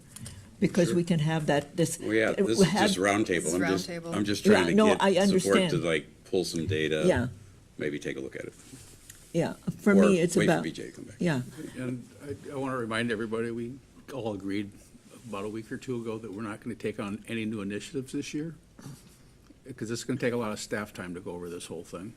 Because there's going to be a lot of information involved. That was a very complex issue we dealt with when we even started this rental licensing. Yep. And it's and going to that, take a while. and for me, it's having everybody at the table, so Mm-hmm. understanding how do we do what you're asking staff to do? And then, and if we have more information, then we can give some direction. But right now, it's still roundtable, and Yep. I don't have all the information that I believe we need, because when you started out with this new test, and I was thinking, okay, I need to understand more about what that test is. But I'm hearing from you that somebody who is a good landlord and continues to be a good landlord is saying, why do I have to go through this all the time? I think I'd like to have all of the different parties who interact in that space give us more information so that we can give good direction. But to your point, it's a really busy year this year with the facilities. That's going to be huge. It's going to take up a lot of staff time. We have a budget that begins, Jenny, next month. Yeah, so it is roundtable, and I'm asking that we have more information before we give direction. Yeah, no, we're nowhere near direction, but I'm also interested in more information, like the mayor and like Dan. I would like us, in our policy, to look for ways that does reward people who, you know, Do well. are doing decent for our neighbors, right? Like, they're decent operators for our neighbors. I also liked when you were saying if there is someone who is not, like, they're causing health and safety issues, they are acting fraudulently, then they should be under, more of a microscope, right? And then you have like your average people, like, you know, you have your bell curve, most people are average, right? And then you have your people on the two ends. So I am interested in policies that delineate that, not just for how it is with our community, but I am intrigued by the idea of asset relocation, because the apartment situation with a couple of ours has been extremely disturbing to me. Yeah. It's been extremely disturbing. And we have allocated a lot of time to that. And we've, our police and our fire have, and our inspectors and all of that. And I know that when we get into those types of situations, they're extremely time intensive. And that is where we should be spending our time. So I am intrigued by that. I'm generally more of a hands-off type person until you endanger other people's lives or you're acting fraudulently, and then I am not hands-off, not one bit. So I'm intrigued by that. Yeah. So from my perspective also, it's because it's not just a multi-housing. We have a lot of complaints about the single-family rentals. And some that is becoming more and more of a concern to me is corporations who are buying up homes and renting them out. And then the neighbors are then suffering the lack of responsibility by these owners that are not present because they're a REIT that owns them. So I think there's a lot more information that I we would need. argue also that, and I've dealt with investors a lot, we've bought and sold a lot of houses. There are some landlords that don't actually get into their houses, and they don't find out there's something wrong until we actually inspect, because the tenant has done things and the landlord doesn't even know about it. And then you talk about people complaining, we found out, especially with the apartments, there's a lot of those people that won't complain because they're worried they're gonna lose their housing. And so they remain silent. So, I mean, it's, at some point, as a city, we have to take some responsibility and protecting the health and welfare of some of these people. They should have a reasonable expectation of living in safety. And I think we have a role in that, in helping with that. I mean, people should be able to have a wall and not have other people looking. No kidding. Being able to look No right kidding. in their apartment. Yeah, or fall through the floor. Yeah, I don't know. That's crazy talk. Okay. All right, we understand, and let's have more information for this discussion before we, having BJ at the table will allow us to get more information. BJ can be here. Well, so, Mayor and Council, I would ask for a little bit of definition to what more information means. So I think I'm hearing that you're interested in understanding how the 2024 implemented changes around training requirements and some of the code review task force revisions that the council adopted in 2023, that would be helpful.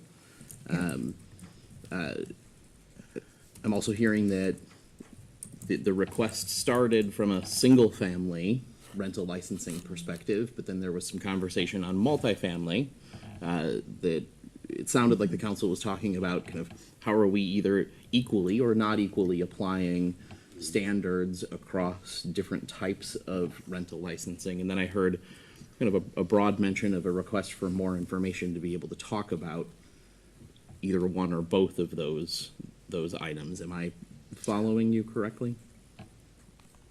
Pretty close. Yeah. I And, think, and from, at a higher level, I think we need to understand how many rental units we have that we know about, and how many are, and what's the history of the inspection record. we know that already. The ones we know about, we know. There's a lot we don't know about. There's a lot of rentals out there we don't know about, Right. even renting. So the ones that we can at least manage, which are the ones that have honestly reported that they're renting the home.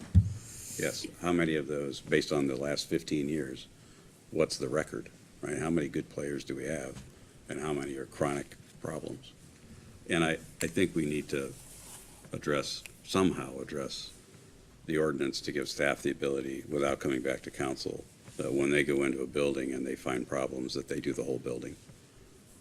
Because by not, or by having to come to council to get the authorization to do that, we're just delaying, and folks living in those situations have to wait months before, or several weeks, maybe months before we authorize going in and every single unit gets inspected in the same year, as opposed to waiting for the third. I don't know how that can be done, but I think the inspectors and the city need to have the authority that when they see a problem, they go through every unit. And that landlord understands that we mean business, clean up your act quicker and faster to nip the problem in the bud. What was the one we just, this summer, there was a meeting on the Dakota, is it Dakota Station? The one on Burnsville Parkway? We got looped into a bunch of emails with a regional group, advocacy group, Chancellor Manor. Oh, yeah, that one, right. Yeah. So I would assume we were inspecting that one regularly, but then all of a sudden, you know, we're getting pictures of cockroaches and not the best living conditions, and so. How did that possibly get by inspection? Well, and that's, I of a mean, third, it begs third, the third? question of what we're talking about, right? If, I don't think it got by inspections. They were regularly sending us exterminator bills and everything else that had exterminators in to take care of these things. And I mean, their building was taking care of some of it. I don't know that they took care of all of it, and it got a little convoluted out there. That could be used as a case And that- study, I and that went into suppose, for- parking and all kinds. They were towing cars out to Maplewood, and I mean, there was all kinds of stuff going on Yeah. out there. That was, Jeff, I thought you wanted to talk. Well, I thought you were gonna jump in. You like pull the mic over. Yeah, I don't want to misspeak any of the details. I know a lot of that, there was, I'm forgetting the organization in my head, but there was a nonprofit organization Yeah. that, around tenant advocacy that was connected Yeah. with those tenants. Yeah. There was a number of concerns we heard about the conditions of the site that we followed up on.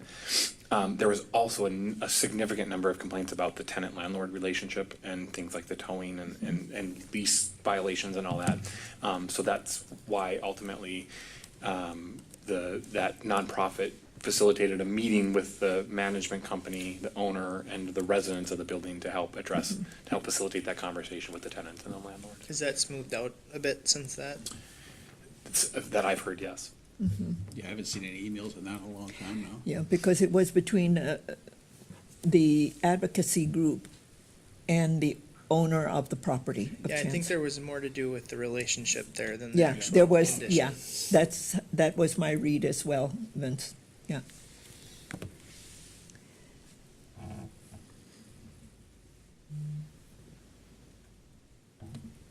Greg, your summary of what you heard is what I heard also. What I am still trying to understand is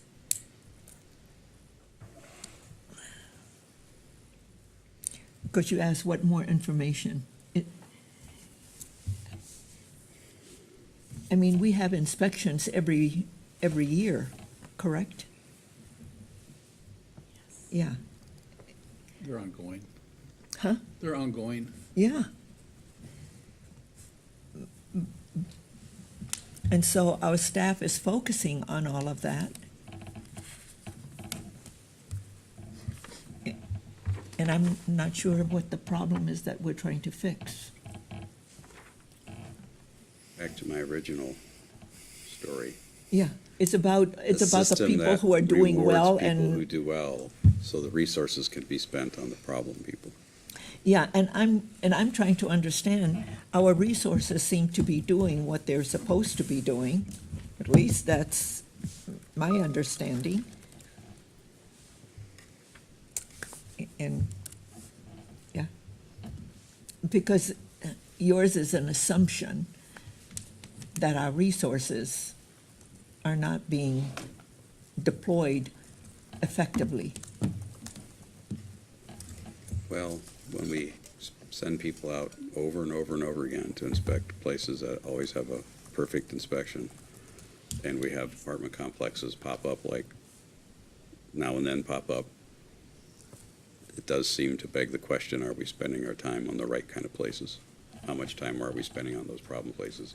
And could we spend more time on them to clean them up quicker so these people don't have to live in those conditions? Yeah. While they wait for government to go through its process to finally catch up and get the whole thing. And we done. do have a process, but there's also the legal aspect of all of that. And so it is a very protracted process that we live through. It takes a long time. Yeah, After certain steps are taken, yes, but our ordinance could give our staff the ability to go in at every unit if certain conditions are present. But I'm not gonna say what that needs to be. That's for our city attorney. But right now, it seems to me, based on what City Manager Lindbergh said, is he has to come back to council to get the authorization to go above and beyond our current ordinance, which is a third of the units every year over 3 years, that when they go into a complex and there's problems, they should be able to have the authority to go into every single unit. so what you're saying then, we should just direct staff to amend the ordinance and give them administrative authority to do that? Is that what you're We're getting saying? into the tactics, and this is just a work session. I just tried to bring this out to get it to go to a work session so we could get into that detail. But if you want to get into that detail, I'll keep going. Sounds Well- proactive to me. So, Madam Mayor, members of the Yeah. council, it wasn't my intention to cause the need for additional conversation on this roundtable item. I just wanted to make sure that I have clarity. I think that what I'm hearing is we'll bring back a comprehensive review of our rental licensing program, a history of the changes, the data of current performance and standards, that then will allow the council to have that conversation at a future work session. Does that sound agreeable? That sounds good to Sounds me, because I just need to understand, you know, it's operational stuff, so I don't have the details of all of that, because that's staff work. Yep. And that's the information I don't have. Like you said a little while ago, need more information. Yeah. That's all we were looking for. Yeah. That's what I want, and that's what Councilmember Schultz wants. That's what I said, because I don't have the information to make a good decision. Madam Mayor, members of the council, just one more question just to make sure that I'm following through on what the council is asking in a timely way. We're likely in the late part of the third quarter or the fourth quarter before we have space on a work session agenda, just with current You know, priorities. Yeah. Is that agreeable to the Yeah, council? oh, That's listen, fine. this is, Yeah, this that- is that's not okay. It's not urgent. like- yeah, This it's is not urgent. It's I just wanted to make important, sure it's not urgent, right? It was a It's- little bit further out, just Yeah. from a staff capacity perspective than I would Yeah. like to be, but that's In just the what our. quadrant, Yeah, in the quadrant of, That's exactly what I Yeah. was just visualizing. Yes. yeah. It's, from my Yes. perspective, I look at Was it these printed? things and I says, what's Yes. urgent and what The is upper important? Upper right. Yeah. got it. We'll have it back before the end of the year. Yeah, it's just, I know your plates are full. And we went through our offsite and it is full. And we've got big things and we still have neighborhood issues to continue to work through. So, okay, yeah. So Thank are you. you okay? You have the direction? We will have it back to you, that information back for Late, a discussion. late third, yeah. Thank you. because I we've think it's got- gonna be well worth it. Okay, very good. We'll also make sure, obviously, that police, fire, community development, their teams are well represented. So Yeah. you can ask questions and get better Yeah. answers than me trying to muddle my way through it. Okay. Did fine. Reports. Vince? I have no reports. CVB, Burnsville, Experience Burnsville, we meet this Thursday. We're developing an application for new board members because we're trying to expand the board right now. And so they're creating a whole new process for onboarding, getting more people involved, trying to get more board members involved in actually doing some work along the way as well, besides just being policy. Okay. Kara? so I do have one thing, for Dakota 911, the meeting is upcoming on the 20th. I will not be able to be there because I will be out of state, so can my alt attend? The 20th? Yep. Let's see, what time are those meetings at? 8 a.m. Let me ask my roommate if she can bring the kids to school that day. You know, Great. morning meetings are not good for him. I know, I can probably make it work. okay. Dan Kay? I-35 Solutions in January, God, I can't remember When was our work session in January? I feel like this is information I already, January 10th. January 10th. okay, no, it wasn't then, because this was written on the 14th. I-35 Solutions TAC Committee, led by Mark, our own Mark Ray, working on a revisit of our priorities, quarter projects and website priorities to the priorities of I-35. I-35 and Highway 50 in Lakeville is our #1 priority project. And legislative update, not worth going to. I mean, right now, it just started. It just got underway. So the only other thing I have is the National League of Cities contacted me before the end of 2024 and asked me if I was interested in hosting a National League of Cities sponsored event. I mentioned this before. I'm just making a follow-up announcement. And the NLC is funding this. And it normally would operate with the city being the lead agency because usually NLC members are pretty good-sized cities. They own their own transit, but we're part of MBTA. So we named it Mobility Matters, Bridging the Gap. That's a transit mobility event on March 5th at Wyndham Hotel.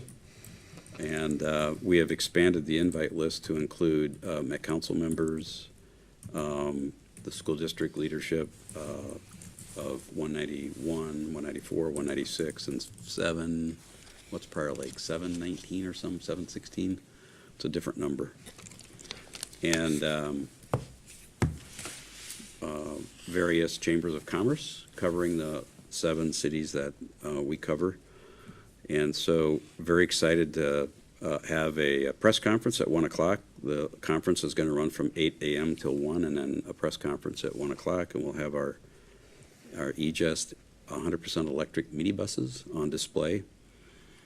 And we're pacing at about 40-some people, if not more, with the expanded invitation. So I remember talking about this with City Manager Lindbergh. Did you receive the second invitation that was sent to you? I did. Okay, good. Thank you. I think the link to the Evite might have been throwing it to clutter or something. I don't know. Something must have been happening. So we sent them all out without that. But anyway, very excited. Big spotlight on Burnsville, and I'm thrilled to announce that President of the National League of Cities, Steve Patterson, is going to join us. He's coming in the afternoon on Tuesday, and I offered to get him at the airport and go to dinner. So I'm going to have to excuse myself for an hour or so for our council meeting, and then we'll go back. But it's really, really nice of the current NLC president to attend our event. So big day for City of Burnsville and MBTA. Yeah. And Madam Mayor is going to be speaking on Yeah. Sustainability efforts that Burnsville has put in, because mobility involves electric vehicles, it involves more efficient use of the transit system, et cetera. So there's a sustainability element, and we invited Madam Mayor to speak on sustainability. Yes, and also with sustainability at MBTA, simply because when I was on the board, we started the energy efficiency. So I talked with Charles to grab all of that, because that solar garden on the corner of Nicollet and 13 was put in there way back. Before solar gardens were a thing. A thing. In Yeah. Minnesota, anyway. They've been a thing Yeah. in LA for a long time. Yeah, before it was a thing, and so there were some initiatives. So MBTA has been in the lead in looking at energy efficiency, and we also piloted some programs way back then on energy efficiency for the buses. So Just So, big thanks thank you. to Joya Stetson at MVTA staff. I believe she also sits on the CVB board now. She's been fantastic, as is Mark Ray, but we've got a steering committee of 6 or 8 people who are carrying the load and doing a great job putting this whole event together. Okay. We met with our Savage partner on Monday, and Savage wanted to report to us about their need for a regional training facility and have been talking with the members of our ABO group to see if they can be part of that training facility.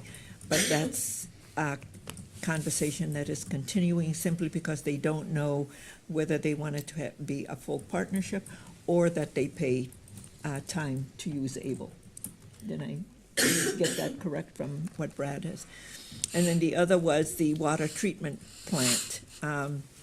In Savage, they have a water treatment plant that they are working to replace and update. But they're doing that in collaboration with our staff because we deliver water, but they have the one plant that they're going to work to update. And I think that's continuing between Public Works and our and Savage. And the other was school resource officers. What they're interested in looking at is that, Chief, because they believe that there's a need for school resource officers in the middle schools. And so they're having that conversation also with Dr. Battle as well, because Savage takes care of school resource officers for Prior Lake High School because it's in Savage. So they reported on that and wanted to know where we were at. And Greg addressed that that you're continuing to have those discussions. And then from our perspective, we shared with Savage our street improvement projects. A lot of it was focused around Williams Drive, right, Jeff? Because that was the thing that they were most interested in. And then, of course, Highway 13 corridor project, which everybody is sort of trying to understand whether some of those funds will be forthcoming or not from the federal government. But the state government, that's still funds that have been allocated, and it's just when that all gets done. So that's the Savage. Our MLC is the same, meeting is the same as the meeting that Councilmember Keeley is co-chairing and bringing in MBTA Burnsville and NLC. So that's that. And we haven't started with the International Festival yet. We'll start that here in March. And This Thursday, we have our kickoff with the board and volunteer event committee for the festival. It's that time of year. It's I just know. February, gotta get going. Well, I know, because at Lions, you ask for another member of Lions to be part of the board, or to be a part of your task, The one of your volunteer event task committee. force? Yeah, the steering committee, but the volunteer event committee, yeah. Okay, so that's, yeah. Otherwise. Actually, it was just your president that said, just make sure that she is the person that we include. Yeah, Kristen? Yeah, Kristen, I she, believe? yeah, Yeah. Kristen, She asked she her- did email us all that you were looking for. Garrett, do you remember? Because it's Dave Moen that's doing all of the volunteer, right? Bringing our, Yep, that's correct. Yeah, Kristen asked me to put her on and make sure she's the lead person and in all communication and Oh, everything. So okay. I put both her and Dave. Dave's been around for a long Yeah. time. He's got a long history with the festival, so Yeah, and I kept him Madam on. Mayor, Kristen does help with that too, so that Yeah. doesn't surprise me. so I know that that's what's happening there. And then this coming Thursday is when the Burnsville Community Foundation is meeting, so, and that's all I have. Anything more from staff? Just one comment in your written reports in the agenda packet today. Great for both sharing information with you and with the community. One thing that I wanted to highlight, We're at that time of year where audit is happening and we're wrapping up our 2024 fiscal year. That's really hard to believe, coming out of my mouth, that we're in 2025. Nevertheless, our finance team reported to you in the community over $4.3 million worth of investment earnings in fiscal year 2024. Congratulations. That's That was significant. really great. If you recall, just a couple of years ago, we had contemplated the idea of outsourcing investment management. Oh, and no, instead, don't do that. And instead, the finance team had suggested that we take more of a internal staff approach, and they have done just a fantastic job, both taking advantage of the market and really improving our investment strategy. So every quarter, you and the community get a report on that investment strategy. Yep. An important part of maintaining a positive financial position and reducing burden to our taxpayers. So job well done to the finance team, and that's a significant result for 2024. Thanks, Jenny. Yeah. I am so glad that we didn't outsource that function, because I remember when we talked about it, I mean, you all know what we do. Outsourcing it, and you've been doing a good job of it. And They've look been at, doing a tremendous job. yeah, and look at the outcomes that we have. So, great. Yeah, I love these written reports. Yeah, I learn a great deal. Okay, anything else? If there's nothing else to come before us this evening, we stand adjourned by acclamation. Thank you very much, everybody.